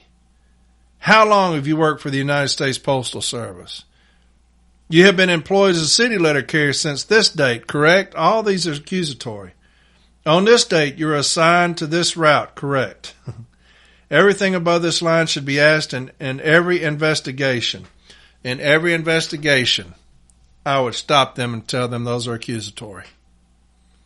After validating the carrier's presence at the GPS service talk, awareness of the above requirements, and validating receipt of a discussion for a prior infraction, see below questions to ask for the following infractions. Now, if a carrier hadn't gotten an official discussion, I'd have issue with them talking about an official discussion on this investigative interview. All right, here we go. Employee did not carry their scanner on their person during delivery duties. Ask for each occurrence. On this date, from this time to this time at this location, You again failed to carry your scanner on your person while performing street delivery duties. Why? That is as accusatory as anything you will ever hear. Do not let the carrier answer that question. I would get kicked out before I let the carrier answer that question.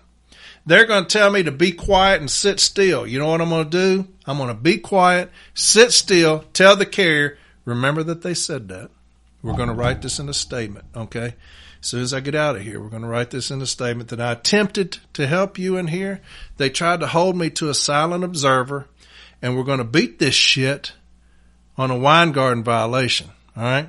That is as accusatory as you will ever hear. I'm going to read it again. On this date, from this time to this time at this location, you again failed to carry your scanner on your person while performing street delivery duties. Why? I am already guilty.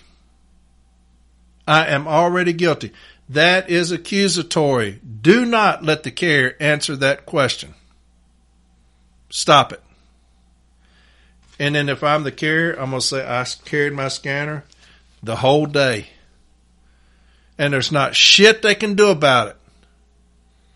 Here's the next question. Carrier failed to make timekeeping entries into scanner as for each occurrence. On this date, you again failed to enter your begin tour and move to street. Why? That's accusatory. Can you believe this? This is from headquarters now. They have spent millions upon millions of dollars to do this. And hell, we're just simple shop stewards, man. They're going to shut this $1 million project down because these motherfuckers are too stupid to do anything right. And they're relying on the cowardice of our union, right, with this shit to get over on us. But we're not going to let them down here on this floor, man. We're going to be fighters on this floor. We're going to fight. All the fucking time we're going to fight these motherfuckers. Right? At every fucking step, we've got to fight them. In this grievance procedure, in the investigative interviews, everywhere. On this date, you again failed to enter your begin tour and move to the street. Why? That's accusatory. Don't let the carrier answer that. Tell them you're going to need to reword that. That's accusatory. Carrier scanned items at incorrect addresses. On this date, you scanned 3 packages from your parked vehicle instead of scanning them at the delivery point. Why didn't you scan them as instructed at the delivery point? Show DMS report validating this information. That's accusatory. Get this off of the website, okay? And shop stewards, new shop stewards, this is a perfect example of accusatory questions, okay? I'll read it again. On this date, you scanned 3 packages from your parked vehicle. Now, how do you know that? How do you know that? Did you see me do that? As a carrier, that's what I'm going to say. Hold on just a second. You accused me of scanning 3 packages from your parked vehicle. That's accusatory. You accused me of something, but how do you know that? Did you see me? No, this scanner. Oh, okay. Well, no, I didn't do that.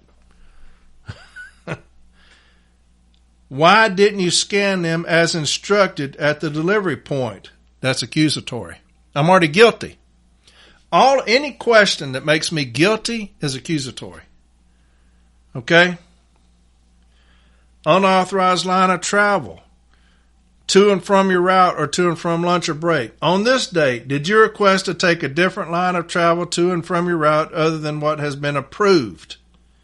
On this date, you did not follow your approved line of travel when traveling to and from your route. Why? That's accusatory. All right? That's accusatory. Unauthorized deviation. On this date, did you request to deviate from your route for distance from time to time? Show DMS breadcrumbs. That's scanner data. On this date, why did you deviate from your route from distance from time to time? That's accusatory. Follow-up. Where did you go and what were you doing? None of your business. Where did you go and what were you doing? All I remember is I was working. Well, where did you go and what were you doing? That's street management, right? You're supposed to tell me that when you come out and watch me. What were you doing? I'm not telling on myself in an investigative interview.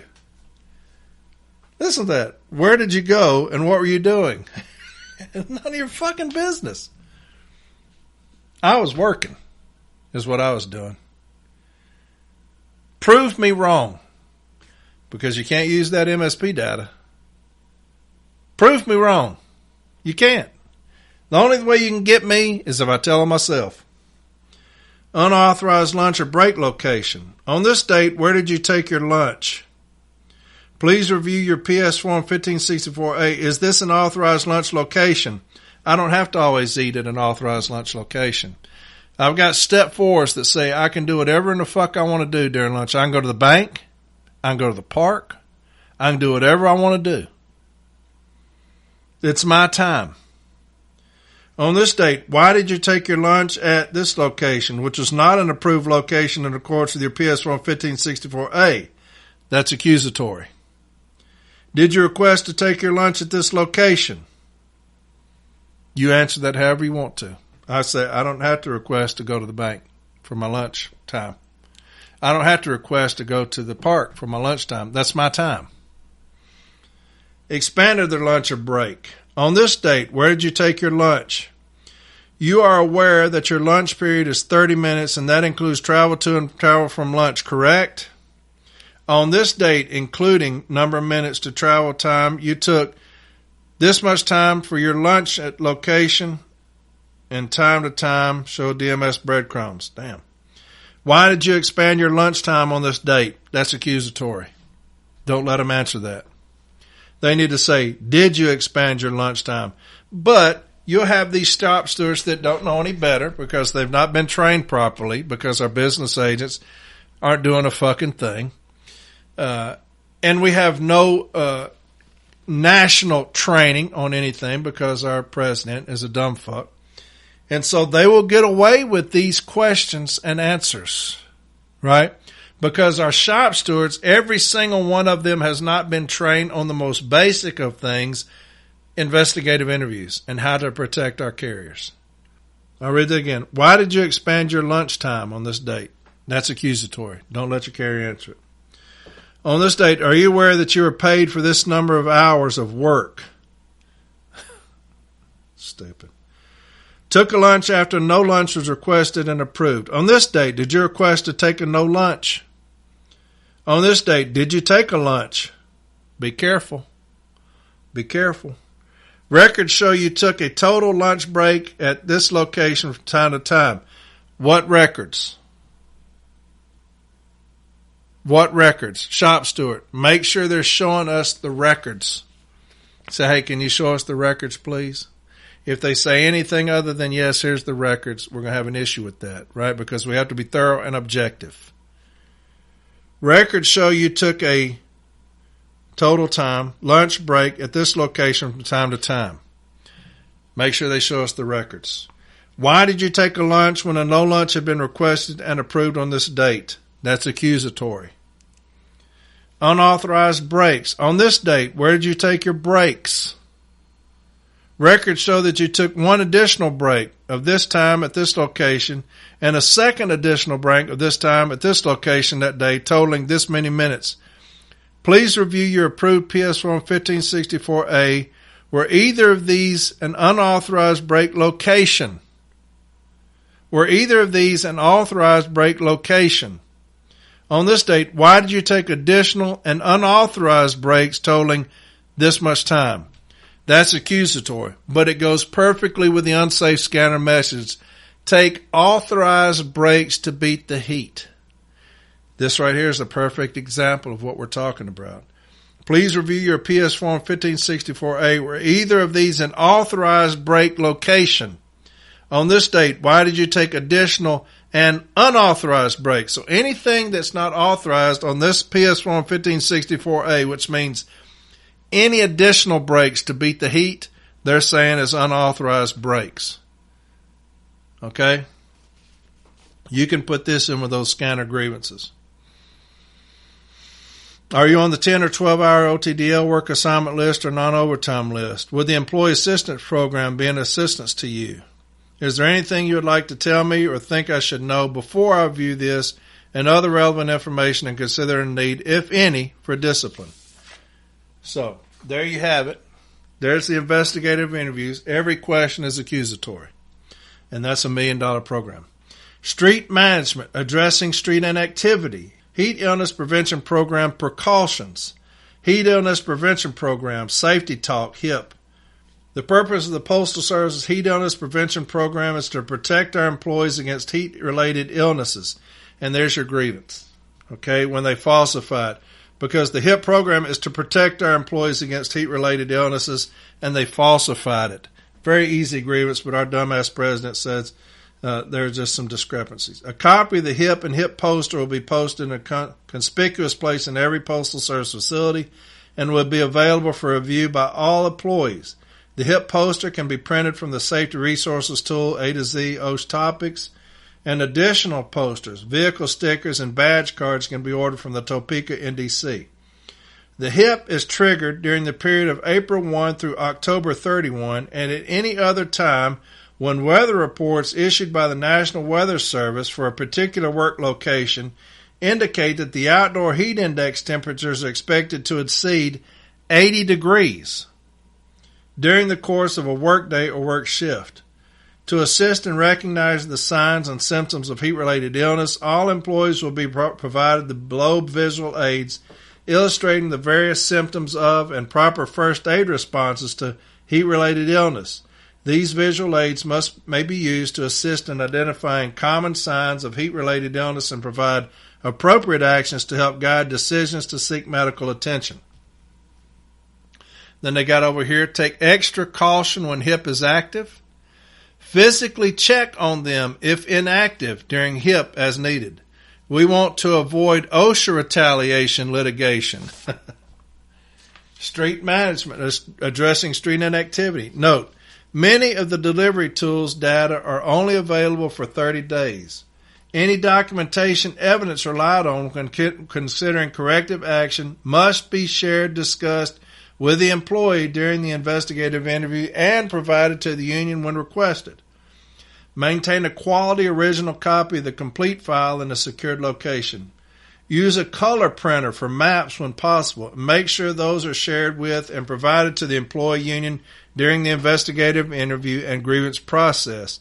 Black and white copy scans, etc. can be replaced at arbitration if needed, but only if the original documents provided to the employee union were in color.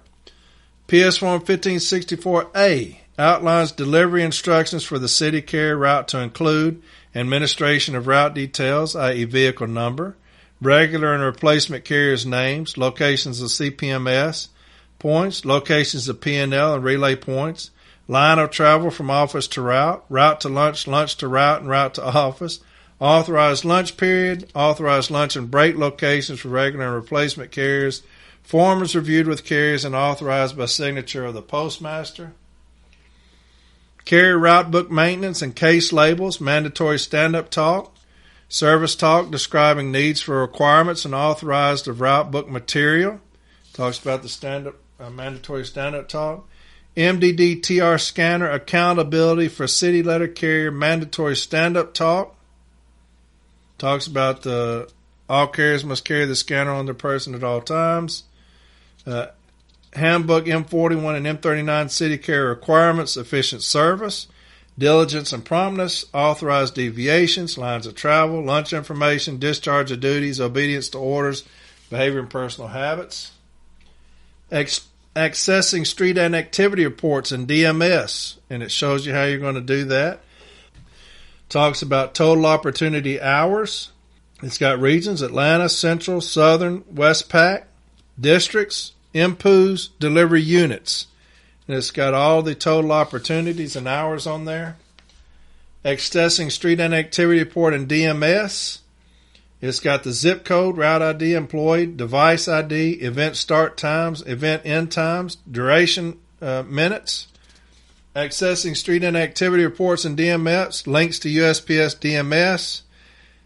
It has the coordinates, event start time, event end time. This is by carrier, duration, ping count. Accessing street inactivity reports in DMS, links to USPS DMS. And it has where you can pull up where I was allegedly sitting for an extended period of time. It says duration, 39 minutes, and it has some elementary school be concerned about that one. But, it has no vehicle. And when I put up that discipline where they disciplined me, where I told my boss to discipline me, and he pulls up this place, this restaurant, and I'm like, where's my vehicle at? Oh, well, it's later on. I said, well, hell, I wasn't eating there. Because you can't prove anything. I'm not there. So, it's got PS Form 1260, PS Form 3189, used by employees to record time manually for input into tax, in some cases no lunch request. Used by employees to request change of schedule for day, week, and in some cases no lunch request. Tax clock ring editor module. Just got our tax clock rings up there. National Delivery Intelligence, NDI. And it's got, it's just your route data. It shows everything that you do on there. Scanning Integrity Dashboard. And that's where they're saying that we didn't deliver a package at the right address. Scanning Integrity Dashboard. Same thing. Appendix highly recommended. Evidence and documents for SIT management. Investigative interview, street management. The following documents are invaluable resources for supervisors conducting investigations into alleged improper conduct during street duties. It is worth noting and highly recommended that additional documents and evidence from various systems may also be considered and proved to be pertinent, even if not explicitly listed. During investigative interviews, these documents and evidence should be presented to the employee and their representative, if applicable, when discussing the alleged infraction. It's essential to ask appropriate follow-up questions as needed. Just a friendly reminder, a thorough investigation is necessary, and it's important to note that not all investigations result in disciplinary measures. The determination of whether to pursue disciplinary action should be carefully considered following a comprehensive review of the investigative findings and all pertinent evidence. 1. Did not carry the scanner on their person, and it's got all the information they're going to need. Failed to make timekeeping entries, scanned items at incorrect addresses, unauthorized line of travel to and from route, to and from lunch break, unauthorized deviation during delivery other than above, unauthorized lunch break or location, expanded lunch break, and it's got all the information that they're supposed to have, which will help us. Took a lunch after no lunch was requested, unauthorized breaks, all the information that they're going to need. Street management summary. The previous slides portraying examples and reports can assist the supervisor when investigating elements of alleged improper conduct related to street duties. Additional documents such as training records, tax employees on the clock reports, and evidence from other systems could also be used that may not be listed. During the investigative interview, these documents and evidence should be shown to the employee and shared with a representative, if applicable, when asked about the alleged infraction. Ensure appropriate follow-up questions are asked when applicable. And that's it. There's 41 pages of $1 million programs about stationary events because they're trying to recoup $91 million, right? And they're going to do it off our backs. And that's by stationary events, right? So, there you have it. I'm going to get off of here because it's now 11:30, which means it'll be 2 o'clock before I get in bed. But I needed to get all this stuff done because my time's running out before Boston. And I may have to do a midweek episode at some point. Again, Mr. Speakman will be on tomorrow, right? Look forward to that. We're just going to talk shit. So I have that up tomorrow night. And then Mr. Miller will be on Sunday. JB will be on next Monday. And then I will come on the next Sunday and just talk about Boston and things that are going to go on there. May have a podcast every day while we're in Boston. That'll be all right, right? I'll have there's some people going to bring some stuff where I can set that up. And we'll have a podcast every day while we're in Boston, just tell you what's going on. So that'll be good times. 50-50 raffle. Make sure you get on there and do that, right? Let's get all those tickets sold. That'll be pretty neat. Get your shirts, your shirts for Boston, your from 8 arbitration convention shirts. Sold a lot last week. That's pretty encouraging. And so Let's get those. You'll have to order them this week, though, if you're going to make it in time for Boston. So that's about it. There's a lot of shit. Holy shit, 2 hours. Doggone. But, man, y'all have a fantastic rest of the week. Mr. Poskin's fixing to come on. I taped him earlier. I'm going to put him on the end of this thing. He's going to talk about non-compliance. Some of it sounded kind of, the recording didn't sound too good when I was on it. And so hopefully it didn't come out like that when I edited it. But we'll see. But hopefully it sounded all right. But he was on there for about an hour, so it's going to be about 3-something hour episode. All right. I will not be on the other side of John Poskin. So once he's over with, that's it. Okay. Look, it's hot. It's hot outside. It's going to be 99 here tomorrow. Y'all, please be safe. Please be safe. Right? They are after us. They are after us, and you are nothing but a number. But you are not that to me. I love every single one of you. And I'll be on here every week trying to help us fight these motherfuckers off of us, okay? So y'all be safe. Take breaks as needed in this heat. Do not let management bully you out of taking breaks as needed in this heat. Take care of your CCAs. Make sure they have coolers with water and sports drinks. Make sure they keep their head covered. Bring a towel so you can dip it down in that cold water. Put it on that neck. Get that core down. It's dangerous for us out there, folks. It is dangerous. I pray for this young lady that died that had to sit in the back of that vehicle. Man, I wouldn't do it, man. I just would not do it. If they told me to go sit in the back of a vehicle, I'd tell them to get fucked. I'm not doing it. It's deadly, folks. Please take care of yourself. All this stuff will work itself out. We have no help from our national and our business agents. We're going to do it here. Right? We're going to do it here. If I've got to do it myself, I will do it myself to get us ready to fight these motherfuckers off of us. Okay?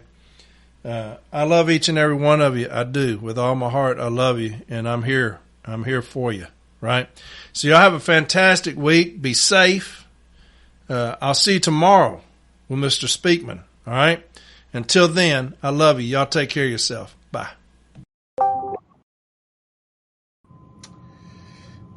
Hi, everybody. It's been a while since I've been on from Arbitration. It's good to be back. I've had some personal things going on, which is why I haven't been able to be on any sooner. Today we're gonna be talking about non-compliance and go in depth on some of that. But first thing, I just had a couple things I'd like to mention. As a lot of you know, listened to the show before. I'm from Region 3. My business agent Michael Tariff was on here a couple, 2-3 weeks ago. And he talked about his campaign a little bit for president. Just go check out his platform on carifforpresident.org, I think it is. And he also has a Facebook page too. So check it out. Check out his platform. You know, there's a lot of good information there. I'm not going to tell anybody who to vote for on here. I'll say, but I would check out the information. There's a lot of good information in there, and it'll help you make an informed decision. As far as myself, I'm actually currently the recording secretary for my branch, but this fall we do have branch elections, and I will be looking to run for vice president as our president, Dan Smith, who's been a great mentor to me, is stepping down and going to go carry mail for a year or two before he goes into retirement. He's been a good president for us for 9 years, and I do appreciate everything he's done and shown me. Her current vice president will be running for president, Patrice O'Banner. Me and her have grown into branch 4016 together. And I look forward to hopefully working with her, and we will have some other people running with us once we get to that point. But for now, I'd just like to get to the topic of the day. And as a lot of people know, we have a lot of issues throughout the whole country and definitely in our region with management failing to comply with grievance settlements. And how do we the goal of that is really to start getting remedies that get them to comply with grievance settlements, not really just continue to file non-compliance. And that's the ultimate goal of these kind of grievances.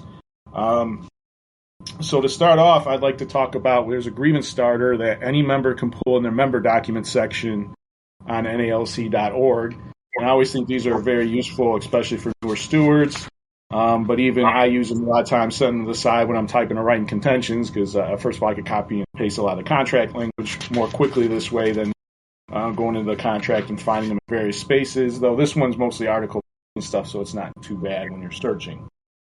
But really, the issue statement centers around Article 15.3a. I think Corey's probably talked about this before on the show as well, but this is the trigger for noncompliance grievance, the specific language in Article 15, Section 3a, which states the following. The parties expect that good faith observance by the respective representatives of the principles and procedures set forth above will result in the resolution of substantially all grievances initiated hereunder at the lowest level possible step and recognize their obligation to achieve that end. At each step of the process, the parties are required to jointly review the Joint Contract Administration Manual, or the JCAM. So really, when it talks about good faith observance, and this is really what we're talking about here, is that the parties are supposed to act in good faith.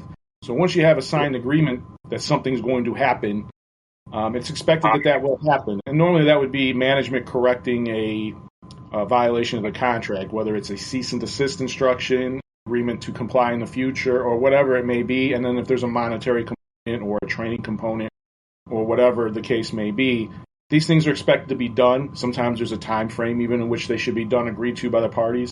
Again, both parties have signed this grievance settlement, whatever the original settlement would have been, and both sides have the full authority to resolve grievances.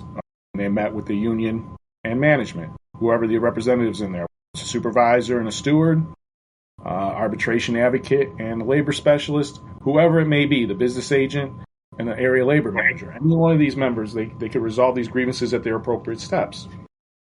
So the grievance starter, though, always, you want to start off with the fact. The fact is there's some type of grievance settlement or resolution that was made at whatever station and on whatever date.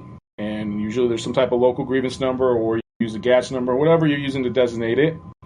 And that grievance settlement was not complied with. Those are really what your facts generally are to start with when filing this kind of grievance.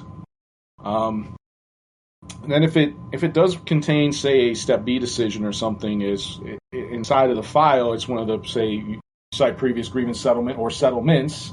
You have 50 cease and desists on management failing to abide by Article 8.5G, for example, the 1260 limit for regulars who are on the overtime desired list, that, stick them all in there, and it's shown that they have not cease and desist if they violated it yet again here.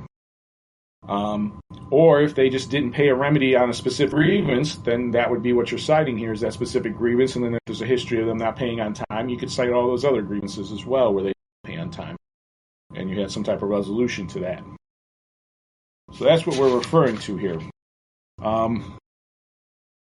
And some of these supporting documents that you can always use in these kind of cases, regardless of the circumstances, one of them that we frequently see in grievance files is M-01517, which the Postal Service will generally argue against us that this is not to be used because it's an internal email or memo that was sent out to the field, and therefore it wasn't a signed grievance settlement by both parties. And while it's true this is not signed by both parties, it is a memo that was sent out because there was an issue of compliance with grievance settlements.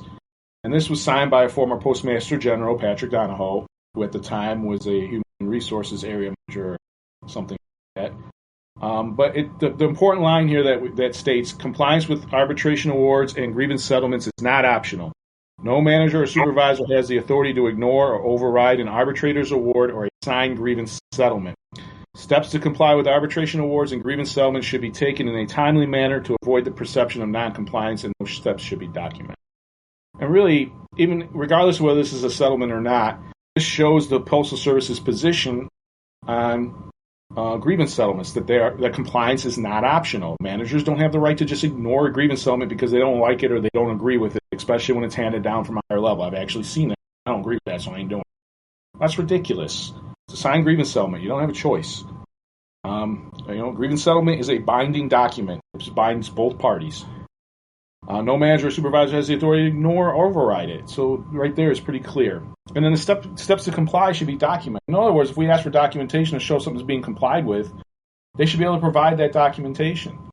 And if they can't, that's a big sign that they're not complying with the grievance settlement. A lot of times with a payment, that's simply printing out a GATS sheet that shows the payments, if we're talking lump sum or hourly payments, or if there's an adjustment, it's a 2240.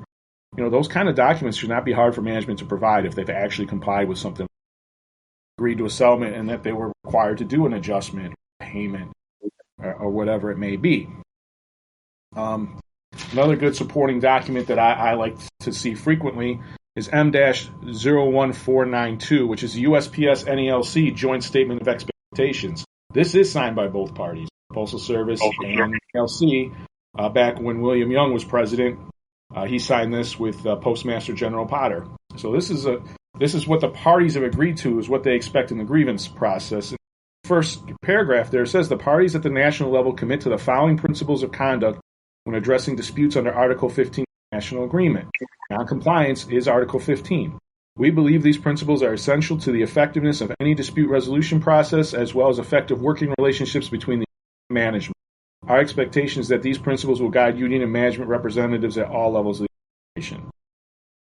And some of the things I'd like to highlight here, there's several bullet points here. It talks about things that I think directly affect the grievance process. And one of them is we are committed to honoring our labor contract and the specific rights and responsibilities of the parties forth therein. Well, if you're committed to honoring your labor contract, then that means when you agree to a settlement, you abide by the settlement you agreed to. It's very simple. We will work together to prevent contract violations through communications, training, and good faith efforts to anticipate workplace problems and resolve disputes in a timely manner. So in this case, if there is something that the Postal Service didn't comply with, they should be trying in a timely manner to take care of that and resolve the issue. Preferably before it becomes a grievance, but even once it's become a grievance, they're supposed to do it in a timely manner. That's what the parties agreed to. Let's try to work this stuff out in a timely fashion. But it seems like right now we're getting more and more of the Postal Service trying to clog the grievance process by refusing to settle grievances at the lowest level, especially when we start asking for escalated remedies for noncompliance.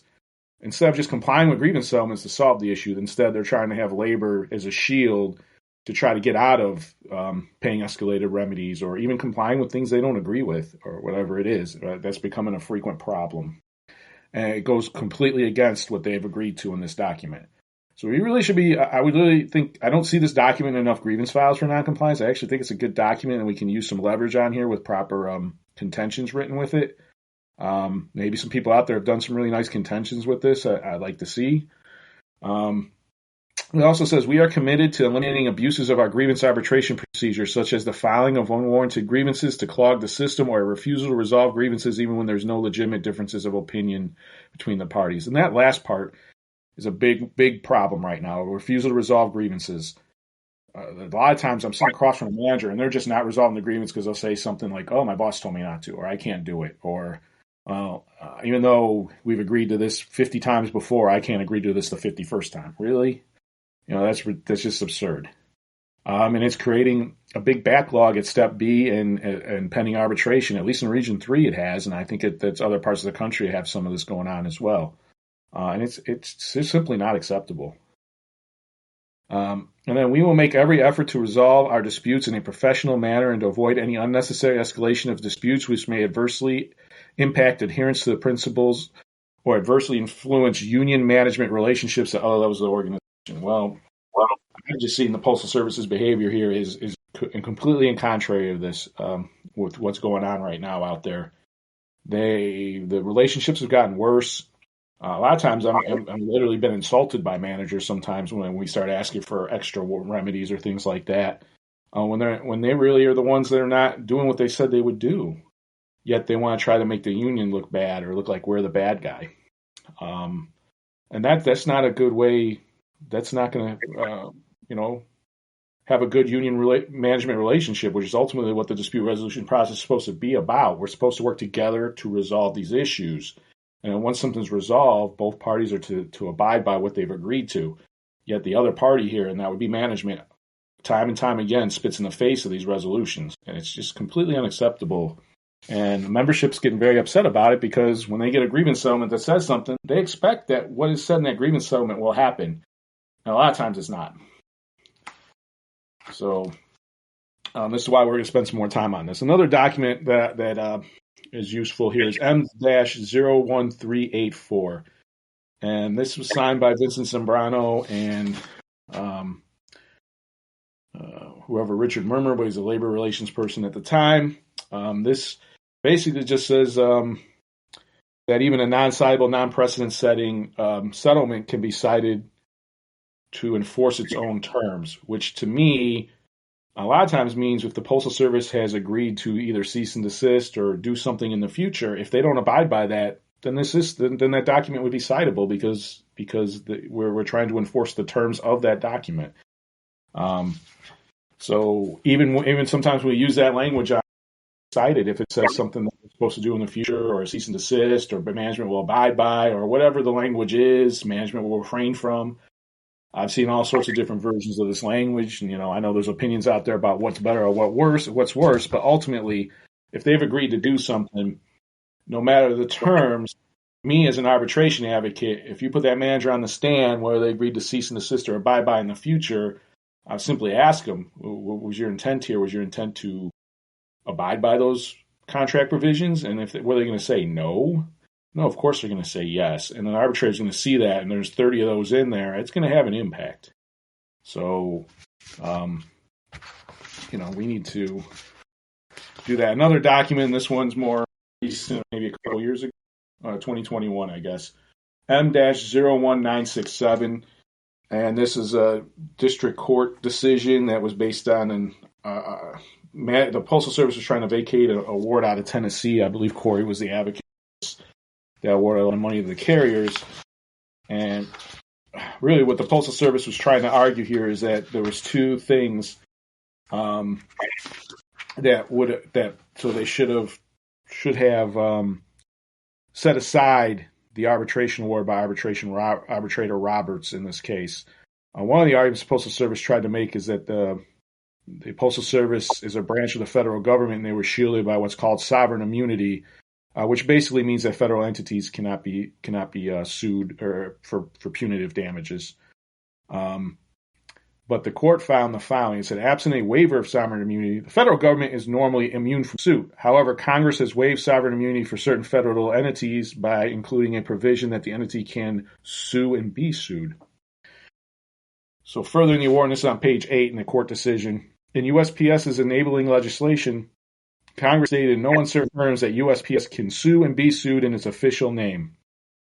The Supreme Court held that the language in the PRA gave the USPS the status of private commercial enterprise, and that Congress waived any otherwise existing immunity of USPS from interest awards. This court understands the Supreme Court's holdings to mean that unless one of a limited set of exceptions applies, an agency or other federal entity with a sue and be sued clause cannot escape the liability that a private enterprise would face under similar circumstances. And this is on page 9. Thus, I have little difficulty concluding that Congress intended to waive sovereign immunity as to USPS by virtue of the PRA, which is the Postal Regulatory Act. Subjecting USPS to punitive damages is not inconsistent with the statutory scheme. The language of the PRA gave USPS the status of a commercial business, which is consistent with Congress's intent that USPS operate as one. A commercial business is liable for punitive damages when appropriate. So this district court shot down their argument that they were shielded by sovereign immunity. And even here it says, accordingly, I found sovereign immunity shield USPS from liability for punitive damages where appropriate. The other thing is USPS said that the arbitrator, and this was arbitrator Lawrence Roberts, exceeded his authority by the award that was issued. So it says now this is on page 10, now USPS argues that the arbitrator exceeded his authority because punitive damages are not explicitly set forth in the language of the CBA. The union counters that explicit language specifying the availability of punitive damage is not required. And again, I find that here the union has a better argument. The CBA here states that all decisions of an arbitrator will be final and binding, and that all decisions of an arbitrator shall be limited to the terms and provisions of this agreement, and in no event may the terms and provisions of this agreement be altered by an arbitrator. Quoting from the CBA Article 15.4, it is silent on the remedies available, which means we gave the arbitrator a lot of the USPS and the NALC on awarding remedies by leaving. It goes on page 12.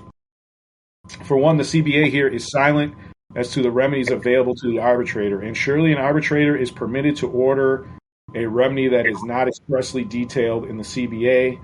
The CBA doesn't discuss any. In any event, a federal court is not authorized to override an arbitrator's interpretation of a CBA if it disagrees with the arbitrator's approach or would have reached a different conclusion. An arbitrable award must be upheld if the arbitrator's decision is argued. To that end, Arbitrator Roberts did not exceed his authority in ordering USPS to pay damages. As previously discussed, rulings from the Supreme Court and the D.C. Circuit generally permit an arbitrator to remedy, allowing him to look to industry common law and practice between the parties. So the court shot down both arguments. The arbitrator exceeded their authority and sovereign immunity here. The USPS did not appeal this ruling, so it is binding. Yet, as an arbitration advocate, I literally just had an arbitration last month where the Postal Service tried using those arguments, among others, that they commonly use, even though they've been told these arguments, they really don't give up. And so, but these are great documents to use when clients. They're great to attach to your grievance starter. The grievance starter has some nice conventions too, to boilerplate to get you started, but you really need to make sure you're fashioning your specific issue and grievance to the grievance starter. Same with your remedy. But under contentions, there's his management violated Article 15.3a and Postal Service Policy Letter 17 by to comply with resolution is contractual violation associated with this intentional and flagrant. Hopefully, when you're saying that, you can prove those things. Management continues to violate the national agreement, eyes wide open. This situation must be recognized for fashioning a remedy for the instant case. And the more history you have, the better those things intentional become. Or if you could show that you were discussing the grievance with them, they had no intent of ever complying with the original settlement that they entered into, that would help there too. And then it talks about the history of noncompliance with resolutions is documented in the case file, and that's where, again, you need to make sure you're doing these things just like with any grievance. Noncompliance is it is a contract violation, so we bear the burden of proof, and that includes remedy. Sometimes we do a job supporting a violation, and sometimes we can do better on supporting these. Associated with this case, rise to the level of being egregious. This situation must also be recognized. And then, in the remedy, you're going to want instructional language for sure, cease and desist, or those kind of things. Usually, depending on the situation, you may want training, you may want to ask for a monetary remedy, agreement that future violations will result in a certain kind of, so you have something, especially if this is a formal or high. Informal, you want to be careful with that because you can't set precedent. But if it's formal or high, formal A, those kind of things. Pre-arbs, apparently, looks like there may be a national interpretive issue coming on that about whether pre-arbs set precedent or not on their own. Article 15 doesn't address it, so it's not surprising that this could be vain. So that's just something for everyone out there to be mindful forward. So next thing I'd like to do, I'm going to discuss a few stuff I've made that kind of help show pre-arbs. Not just that I made, but this shows a progression I specific on this, how I was able to start getting some escalated awards on management information to the this first one here is TC-23-22. This is a formal A settlement made back in April of 2022. There's two issues here. The first issue was a management violate Article 8 and 15 of the National Agreement when they require non-ODL carriers to work either off assignment or time or their NS days during the week of pay period 7 weeks of 2022, in spite of a multitude of grievance settlements, Step B decision, and arbitration awards on the same issues at the Tri-City Appellation, and if so, what is the remedy? Number two, did management violate Articles 15 and 17 of the National Agreement by to the information requested on March 10th of 2022, despite previous grievance settlements on the same issue, and if so, and really this is where we're going to talk more about the second issue because that's where I started the chain, the escalated remedy. So issue 2, it was management violated. This is what we agreed to. This was the remedy to between me and the postmaster. Management violated Articles 15, 17, and national agreement, failing to provide requested information to the union in this case. Management agrees in the future that information will be provided to the union within 72 hours of information being requested, unless the information that is something that is not ready. Any information that is not readily available, management shall supply to the union an explanation as to why it is not available. Information will be available. The reason for the delay must be a reasonable reason. If said information requested does not exist, management shall supply the union a written statement indicating that information does not exist. So this was really a setup to get a time frame information would be in, because our national agreement does not have a specific timeline like that. 2, it also gives management an opportunity that they can't get the information as long as they have it could take long. But it also helps us because it has to be a reasonable, so management can't make up some nonsense. Otherwise, they're not with this.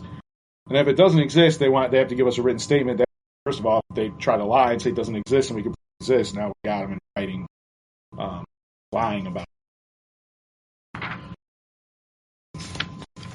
So then a little later on that year, and there was actually 2 or 3 of these signed together, same frame where I couldn't really use them, but there was probably about 2 or 3 settlements with that specific.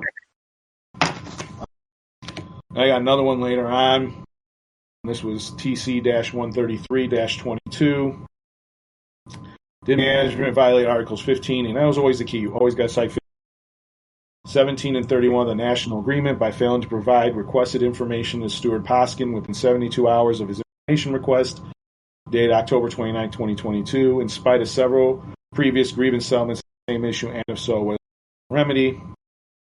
The remedy here was the parties agree management shall cease and desist violating Articles 15, 17, and 31 in regards to information requests. So there we go. We got the cease and desist language we're looking at this time. Management shall comply with the terms of previous grievance settlements in the Tri-City Facility information requests. That shows the previous grievance settlements just had, is what I was talking about. There was 2 or 3 of them, like I said. Management shall pay the steward a one-time lump sum of $25 for repetitive violations of Articles 15, 17 regarding information requests. This was a class action grievance. It wasn't it went to the grievant. And I was actually trying to get the paid, the manager pay the union. And really, I was just trying to get our foot in the door with the monetary remedies. So I generally like agreeing to that kind of thing. But in this particular case, I was trying to get a foot in the escalations that I was looking for. So that's why we want to be flexible sometimes with this. Sometimes you're just trying to get there. Once you start getting the monetary remedies, it does become easier. It's getting your foot in the.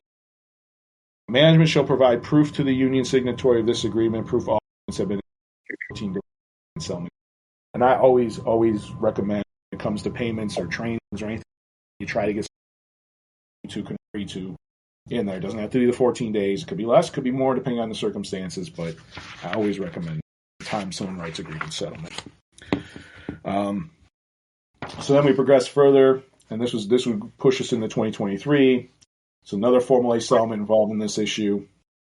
It's a local grievance TC-35-23. There's actually multiple issues here, so I'll just go through them. Did management violate Articles 10 and 19 of the National Agreement, including but not limited to the ELM Handbook Section 513 when they placed the grievant in a documentation deemed desirable status from March 27, 23 through May 27, 23 for Saturdays only, and if so, what is the proper remedy? 2, did management violate Articles 15, 17, and 31 by failing to provide information requested by Steward Pratt in spite of previous grievance settlements on the same issue, and if so, what is the proper remedy? And then did they violate Article 15 of the National Agreement when they failed to allow Steward Pratt requested union time to interview the grievant? If so, what is the proper remedy? This was resolved in part at the formal step A. It says, 1, the grievant shall be removed from documentation deemed desirable status and ERMS. Management shall provide proof to the union this was done within 7 days of the signed settlement date. 2, management shall cease and desist violating Articles 15, 17, and 31 of the National Agreement in regards to providing information, complying with grievance settlements, and providing union time. The parties have impasse to step B team the issue of any monetary remedy for management's failure to provide information and abide by grievance settlements regarding providing information to the union. So this led to this filing pre-arbitration settlement that I was able to sign with the labor relations later on. The formal A, result, and this is again TC-35-23. There's a J number on this. C232633047. Pre-arbitration settlement agreement. The formal A resolved this grievance in part. The parties have agreed to the following resolution for the issues that remain in dispute. The parties agree NALC branch 4016 shall be compensated $50 for management's violations of Articles 15, 17, and 31 of the National Agreement. Management shall supply proof to the union signatory of this agreement. The paperwork required to process the agreed-to payment to branch 4016 had been processed within 14 days of the signing of the settlement. And I can confirm that branch 4016 did get the $50 for this. Here's another one I actually had out of my. This is also pre-arbitration settlement. I don't have the original grievance chain that got us here, but the formal A resolved this one in part as well. And this particular guy, he was instructed to his TC-56-23, by the way, but he was instructed to clock out while he was still on the street. The formal A part addressed that part and got him made whole. And there was some language about that being improper. It was a 204B. I don't know why they thought they can do that. But the rest of it was sent up as far as the information request issue. Management violated Articles 15, 17, and 31. Provide the requested information, failed to comply with previous grievance settlements in the file regarding providing the union information, and failing to meet step A. Oh yeah, there was a failure to meet it as well. Management shall cease and desist failing to provide the union requested information and previous grievance settlements. In the future, management shall meet at the informal step A with the union. The parties agree NALC branch 4016 shall be compensated $50 for management's violations of Articles 15, 17, and 31 of the National Agreement. Management shall supply proof to the union signatory of this agreement, the 14. So this one was signed. By the time this one was signed, however, the previous one I just read hadn't been signed, so it wasn't something available for me to use either to try to escalate the $50 at that time. But when you start getting multiple settlements, you could try to escalate. Actually, the information request issues is pretty improved drastically since then. Although I do believe I have one now. We'll be meeting on a formal A where my alternate steward didn't get information he requested. So I also have in here another couple pre-arbs. This one was done out of a different facility. We actually have a much bigger problem with issues I'm meeting and failing to provide information. There's really a lot of issues at this specific facility. This pre-arbitration settlement was done by our national advocate, John Calloway, with labor relations. And really, the kicker here was number 3 and 7 as far as the non-compliance stuff go, and 2. Because number 2 said management will cease and desist from violating Articles 17 and 31 of the National Agreement. 3, the parties agree management must comply with Article 15.2, 15.3a, and M0112 by holding meetings at the formal step A with the union.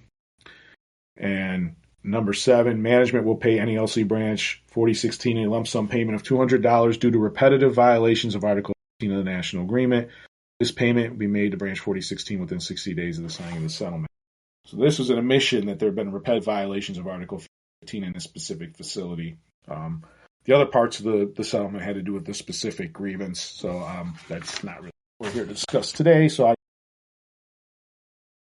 and then there's just another one here. Again, this is another one that was written, and this one actually paid the grievant $100 and compensated our branch $100 for the 15, 17, and 31 violations at this facility. It would also, I believe, there's a cease and desist agreement in here as well. So. But there was a showing of how you could build up a remedy, just starting off with some type of agreement at formal A, and then if it continues, you could start to escalate and then start to escalate, and just keep piling on and piling on. That's how this gets done. Either management will start to comply, or you have to keep raising the stakes until they do. That's really the only thing we got right now to try and induce compliance is continuing to escalate remedies whether and trying to find ways to try to get management to comply. And then sometimes we have to go all the way to an arbitration. This is what I have a few arbitration awards here I'd like to discuss. They're from Region 3. This particular one is actually from my facility. I was the union informal and formal Step A representative. Our arbitration advocate was John Calloway. He's a national advocate, does a great job. He does a fantastic job out there. I like to bounce stuff off of myself when I can. This involved there's actually 3 grievances here involved. Were about repetitive violations of Article 85F, 85G, and ELM 432.32, which just basically these are work hour limits for non-ODL carriers, ODL carriers, and then like CCAs and PTFs and those kind of things. Been a frequent problem in my office where they require these carriers to work beyond those limits. Case file was stacked with previous settlements on there where they're agreeing 50% for hours worked in violation across the board. Then eventually there was an agreement to pay the 50% plus $25 to each carrier. I was also able to make a chart where the $25 was actually listed for the Article 15 violation, which Mr. Calloway told me was a pretty good idea that I did that because it was showing actually paying because of the Article 15 violation, because management was definitely trying to argue about the snow award that limits the 50% on 85G violation. Was part of their position here. So this was in front of arbitrator Morris, by the way. And the date of the hearing was October 4th of 2023. The award date was November 13th of 2023, I believe. And I'd just like to go and I'm going to do a lot of reading here from arbitrator Morris and his decision because it has actually some. He even says he's ruled on a number of these kind of violations, and he's on page 8, the second paragraph. He says, recognizing arbitrator Snow's language that the union sought arbitration with regard to the narrow issue of whether 50% remedies exclusive violation Article G. I have never contradicted arbitrator Snow's ruling, and I will not do so. On the next page, however, I've also held that while 8.4D provides that penalty overtime will be paid to employees worked in contravention of the restrictions of A5F. There is no language in the national contract or any national award I have been made aware of indicating that penalty overtime is the sole exclusive right of such violations. Postal Service will frequently try to is the time provision. In other words, while additional remedies go penalty overtime in every circumstance, in cases of continuous and egregious violations of Article 2. Nothing explicitly restricting the arbitrators in So, in the instant case, it is clear that these violations nature in the relation. Further, the parties have consistently agreed additional for 8.2 violations of the 50% premium, which is required for G2 violations, and even lump sum payments. They have agreed to additional payments beyond the 50% A5G violations as well. While these cases were all settled at form, they be binding for settlements of future violations. They do show a pattern of violations. So what he's saying there is, even though the language in those, I don't 100% agree, they weren't precedent saying because cease and desist, and I actually think this is that language in there. It did show that hey, there's a pattern of violations. Parties had agreed to certain rights for these violations, and that's become accepted. So that's something to keep in mind. Furthermore, a majority of these settlements contain language in management to assist for violations of management cites language from Article 15 indicating that these settlements because they reached at either informal. I cannot agree. While settlements made prior to Step B may not be precedent saying on the parties, that does not mean they're hello. To rule otherwise would effectively turn any settlement reached at informal A into useless ground. Bam. That's really good language there because a lot of times they try to this against us. I 100% agree. They are binding. especially when they agree to cease and desist to stop violation. And if informals and formals don't mean anything and there's a bunch of violations, it would stop parties from violating the settle escalate every time, and that's not the intent of the dispute resolution process entered into. So management making this argument ridiculous, and arbitrators should know that those don't mean anything. Sometimes they do, but they really should not. The intent of these is resolve those levels, resolve those binding agreements have to have meaning for the future too. Otherwise, you start clogging the grievance process again, which is not the intent.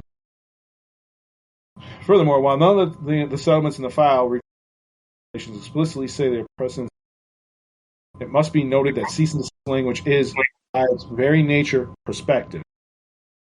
By agreeing to cease and desist violations of Article 8, man agreed to a certain course of conduct in the future, that they would stop violating the contract. There you go. The union, by citing Article 15 and the settlement, alleged as much in their contentions. I find that they carried their burden. To drive home the point that management is required to abide by these settlements, cited in addition to Article 15, which reads earlier about that. Management has argued convincingly, I might add, that this is an internal letter not binding and cannot be cited by as a basis of the agreement. They introduced a Step 4 settlement signed by headquarters level stating internal correspondence between management officials is not a matter. I am in agreement with management that they cannot base a grievance solely upon M15 because it's an internal correspondence. Parties at the national level made it clear that in their Step 4 settlement. However, the principles contained in M15 in parcel of Article 15 is not M15-17 that requires management to comply with the settlement. Article 15, bam, which mandates a good faith observance of the principles of Article 15, which would include the settlement of grievance. It should go without saying when you sign a document indicating you agree to do something, simply arbitration awards must be complied because of 15-17, but 15-46, which reads all decisions of an arbitration will be final binding. So that's the basis he uses, and he lands up, arbitrator lands up, actually, they kind of go into the management payment of the 50% and $25 before arbitration. We tried to argue that that payment shouldn't count because it was done outside of a negotiated agreement. Arbitrator gave him credit for it, and an additional $25 per carrier on top of that, which totaled sums from each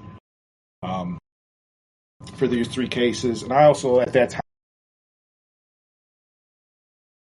pending arbitration and the same escalation. That's pretty good, even though so backlog could have come. But the carriers were happy. Violations not quite disappeared, but they're very much less so than. So it has had an impact. Facility on me. Another one here I'm going to talk about C-3529. By the way, the previous one was -3. This is the one where I was the advocate. This was out of our Chicago offices in Chicago. And basically what this was is management was just trying to that there was precedence of failing to provide information to the union. This particular station had an award was after 72 hours if they information pays $250 and $25 a day, and it was provided.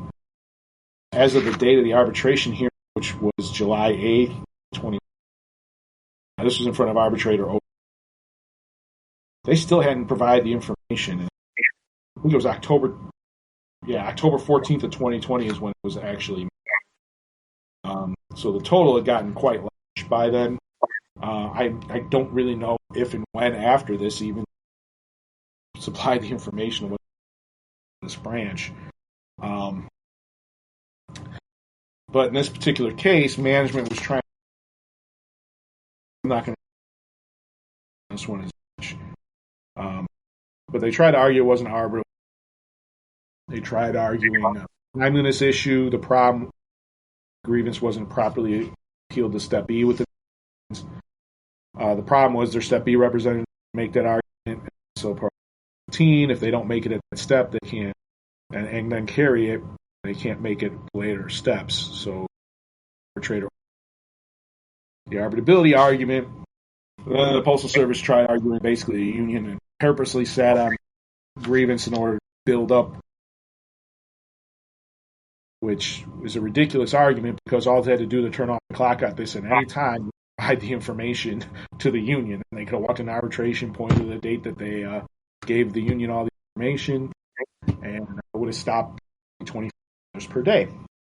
But instead, they were trying to basically get out of the grievance settlement they had made. And there was 3 precedent-setting decisions in the trial that already awarded this specific remedy for. Arbitrator definitely does a good job to how Step B set precedent.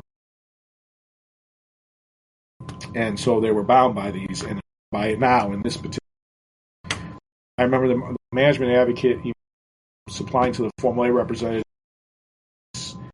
this hearing information. I had him review it. So we took a break so he could review it.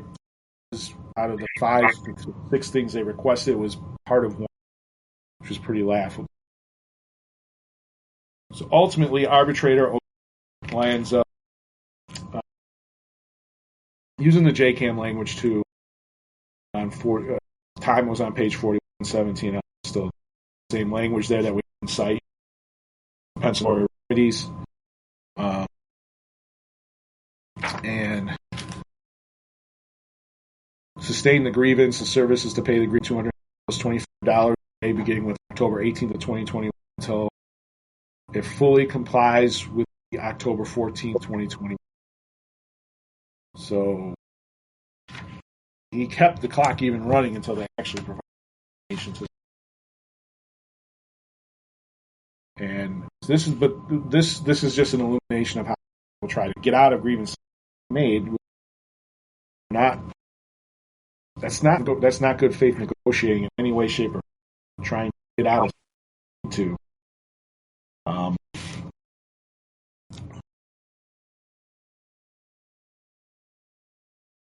So another one here I'd like to talk about a little.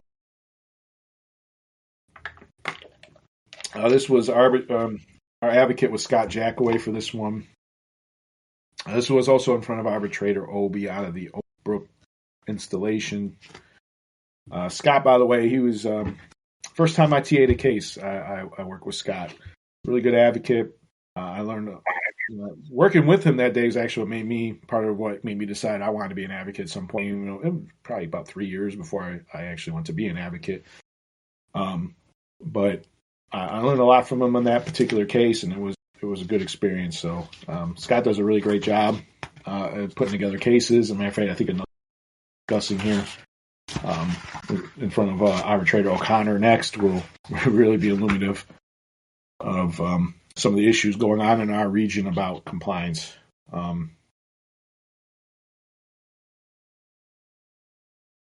But in this case, arbitrator Obi, this had to do with repetitive violations of Article 8, I believe.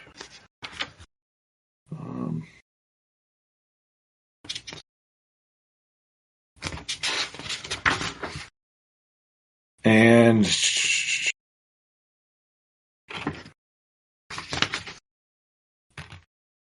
I'm trying to remember where I was going with this one. Yeah, so they did not fully comply with the formal settlement.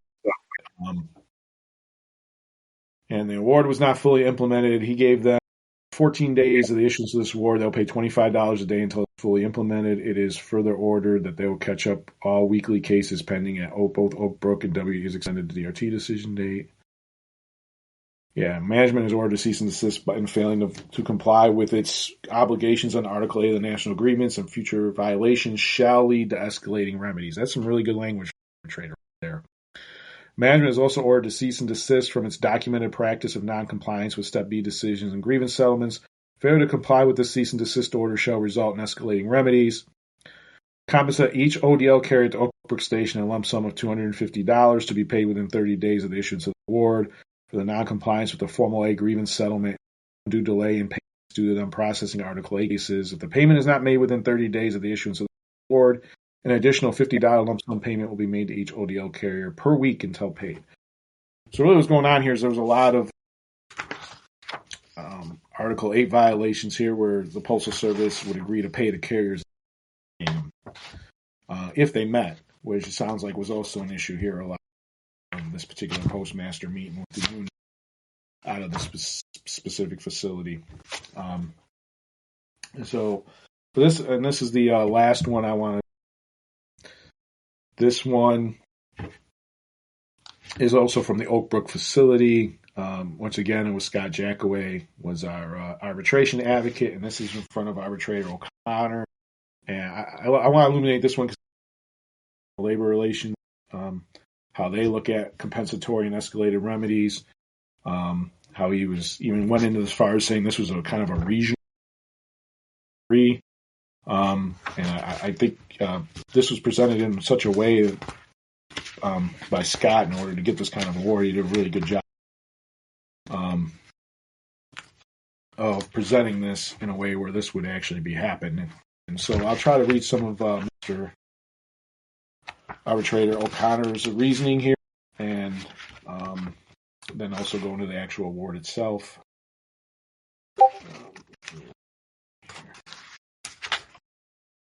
Discussion. So starting on page 6 here, this is the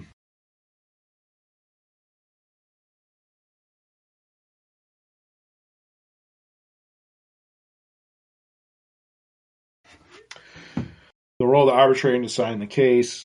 As advocates are aware, basically it just says the arbitrators allowed to decide the case based on the facts and the applicable language in the CBA. And the merits of the case, management is fully aware of and routinely acknowledges that it has an affirmative comply with prior relevant grievance settlements to timely provide relevant requested information and to actually implement terms of grievance settlement reaches in particular cases. In Oak Brook, somehow the local postmaster has determined for himself, for unstated reasons, that he is not obliged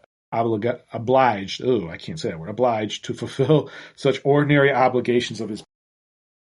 Why he has done so is entirely unclear and cannot be determined on the record in this file, precisely because the Oak Brook management routinely fails to engage in the mandatory grievance process and thereby leaves regional management and advocacy staff with no factual base for defending claims. The employer conduct in Oak Brook, specifically that of the postmaster, is profoundly destructive of the relationship between the NALC and the service. Get 'em. The Oak Brook postmaster has acted in a way clearly designed to relations environment that the USPS NALC seek to foster nationwide, which in other communities is enthusiastically, if sometimes embraced as the norm. The conduct detailed in the findings of fact above have been found by the Step B teams to have constituted contractual violations, and regardless, it is patently obvious in each instance that the employer, acting through its postmaster, has willfully violated the national. There we go. Willfully. That's good. The conduct of the postmaster adversely impacts the perception of employees in Oak Brook regarding the commitment of the service to contractual compliance. The conduct further rationally must be seen as causing employees to doubt the effectiveness of their own union in protecting and enforcing their rights. The pattern of conduct in Oak Brook can only be rationally and persistent violation of the duty of good faith owed under the NLRA, which is the National Labor Relations Act.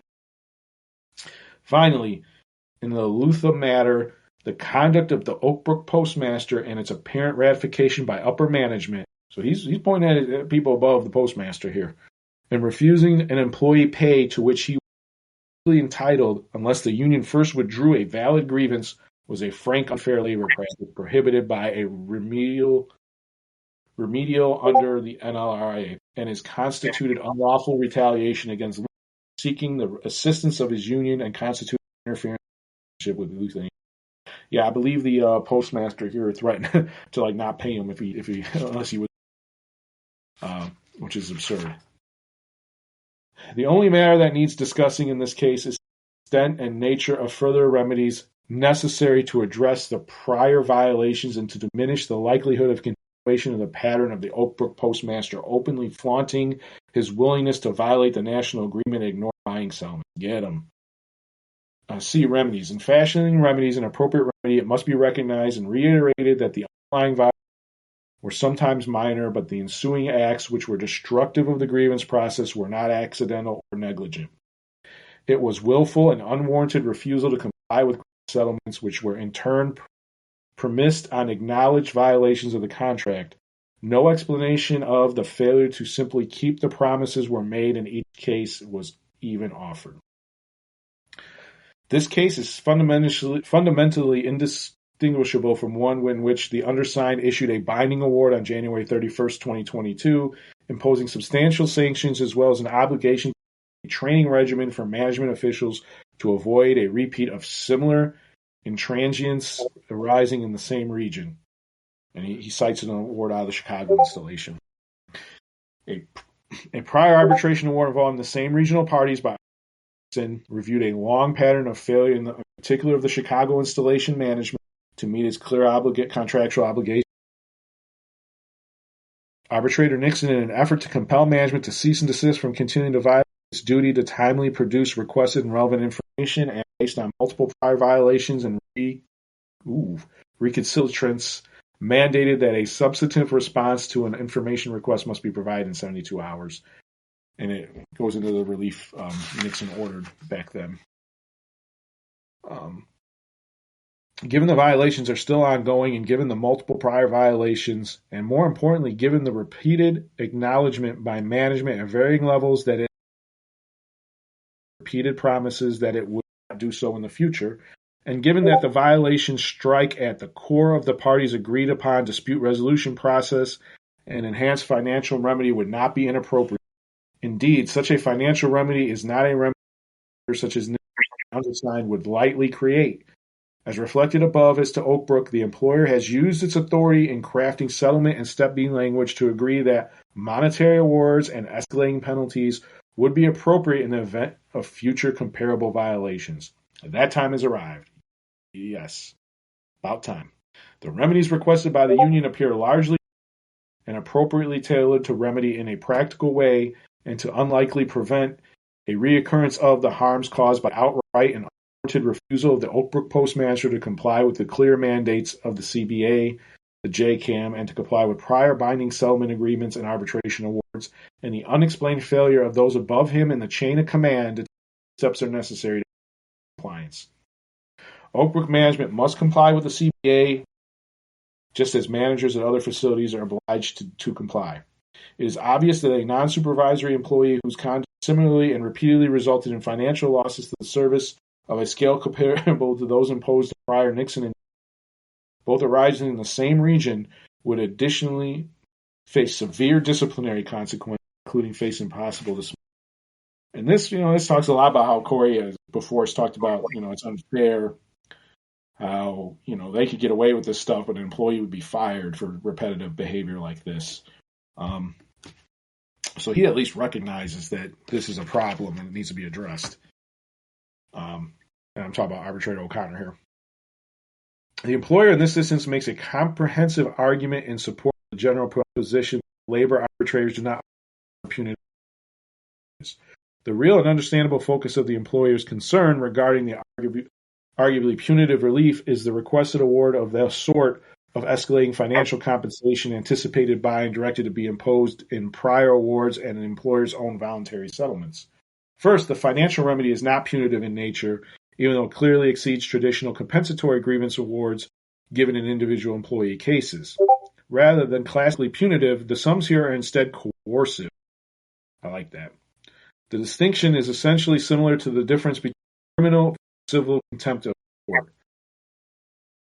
I'm going to skip ahead a little bit further, but this is the service argues quite strong relief that can be imposed despite repeated indistinguishable violations is yet another toothless cease and desist order. So this arbitrator gets it. Where an employer repeatedly and willfully refuses to comply with a contractual mandate, even after acknowledging the validity of the mandate and after prior indistinguishable resolutions, then some effective remedy more than another toothless cease and desist remedy must be imposed. As arbitrator Michael Jordan appropriately noted, another case involving yet another refusal in the same region to comply with obligations stand cease and desist order. It would be insane of us now to assume that basically doing nothing will change anything. One-sided regional arbitrator agrees that management's repeated actions were contrary to obligations, really it's a cease and desist order effect before it refuses to impose a monetary. The Oak Brook postmaster, based on contract, seemingly concluded in the NLRA and enter into a settlement with no apparent intent to actually carry the term of the settlement, as occurred here, and then face additional grievances or charges off the threat of substantive sanctions. Those days appear to be over, at least following the Nixon or Chicago. A similar outcome should be anticipated for NLRB charges in the future. The NLRB General Counsel has issued guidance letters which control the enforcement actions of the NLRB regional staff. Those letters has directed staff both voluntary settlements and in cases that go to trial to seek consequential damages and express recognition that traditional make-whole relief does not term as contract. So Postal Service likes to make arguments that are outside the law or whatever. This makes it pretty clear that the National Labor Relations can consequential damages is kind of damages. They clearly will award that themselves, so that means it's clearly legal to do so. And he cites, he even puts a link here to such consequential damages might include, in this case, reimbursing a union expenses incurred to an employer's failure to bargain. The Postal Service frequently tries. The National Labor Relations Board does not do so, so it is fair to do so. Here, ultimately, the Postal Service is responsible for training advisory staff as expected. A penalty against individual employees presented extraordinary, even if entirely precedent. While it is clear that the postmaster should know what is required by contract settlement, however, there is no record evidence of the extent of the training actually provided. What I will just say, most supervisors and postmasters are poorly trained. Grievance handling, complying with the contract and doing what's told. A lot of them, they just plain out just a belligerent trying. A little bit of both. Parties and their representatives as postmaster should in the future proceed with clear understanding of an indistinguishable violation. Arbitrator in this one might well even more substantial financial revenues necessary to deter additional violations. And he goes on the award. And this is quite an extensive award. It's important because he really lays in the Postal Service here. Grievances granted. The employer must comply with its clear obligations under the national agreement, grievance resolution efforts with prior grievance settlement arbitration awards. Its obligation, given the repeated and inexplicable failure of refusal to comply with more specific relief, ordinarily be necessary, must be awarded to attempt to cure general recliterance and to minimize the difficulties in future enforcement. In addition, detailed relief must be awarded regarding several specific individual cases. In particular, the employer's one, cease and desist from violating the obligations under the CB, which include A, failing to promptly inflict grievance settlements, and in particular by taking whatever steps are necessary to raise within 3 calendar months all amounts in the B, failing to respond substantively to the request for information. C, failing when responding to a request for information promptly 72 hours, providing the requested information or accurately indicating in writing the information does not exist if or otherwise explain accurately requested information is not provided and what specific steps are being taken to secure the information. D, failing to train all managers and supervisors, including in particular postmaster and their individual obligations to comply with information requests, to refrain from interfering in the relationship between the union and its members, as well as to comply with the term of prior settlement agreements, relief awarded in this arbitration awards and step decisions. E. Failing to properly investigate and impose effective discipline, individual managers and supervisors continue the training mandated in this award, fail or refuse to as described in this award. This arbitrator is telling them they should be disciplined after they've been trained, and they still continue this kind of. Really like this. F. The employer is directed to initiate and conduct supervisory and managerial training within 90 calendar days of the day of this award to secure future compliance at all levels. To, in good faith, comply with the national agreement, comply with prior agreement settlements, act consistent with the duty to bargain in good faith, future adverse awards and related costs to the service. The training shall be conducted in a time and manner devised by the employer, with a system of records kept as to participation, and with the training to be repeated as needed. The training will include at a minimum, goes into the, I'm not going to read every single thing that needs to be done in this training. It's quite extensive. J. Disclose to the union in writing the nature and timing of the supervisory manager training and to complete this award. Provide the union copies of all training materials utilized in the supervisor training or in, as well as sign-in sheets and other participation in the training. K. Compensation must be ordered paid to the union. Unwarranted expenses incurred in the further pursuit of these matters to step B and to arbitration where there was no legitimate dispute, including the cost of staff fees directly related to arbitration, as well as for the inherent adverse impact of the employer's flaunting of its refusal to comply with settlements purposely reached in good faith. The union, thereby denigrating the role and status of the union amongst its members. The union here economized by presenting four separate but related cases in one proceeding, thereby reducing the cost to itself and to the service as well.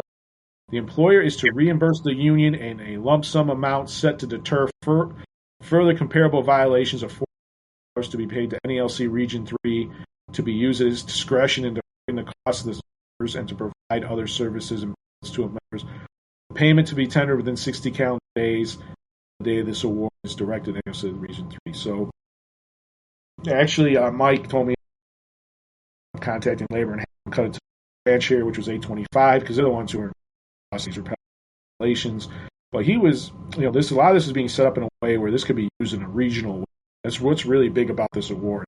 He was addressing the region in several sections of this award, and I think it's something we should all go to or take a look at.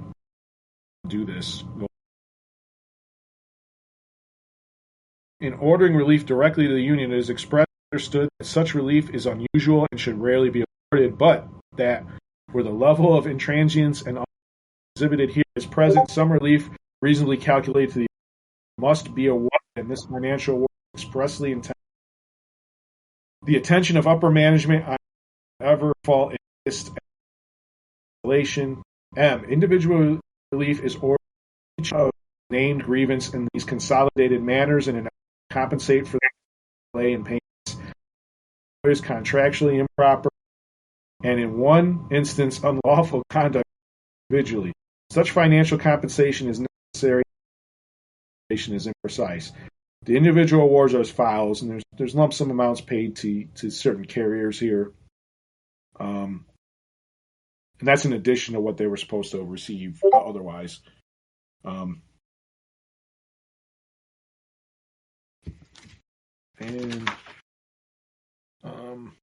part of this is also for retaliation prohibited by the NLRA. That's beautiful.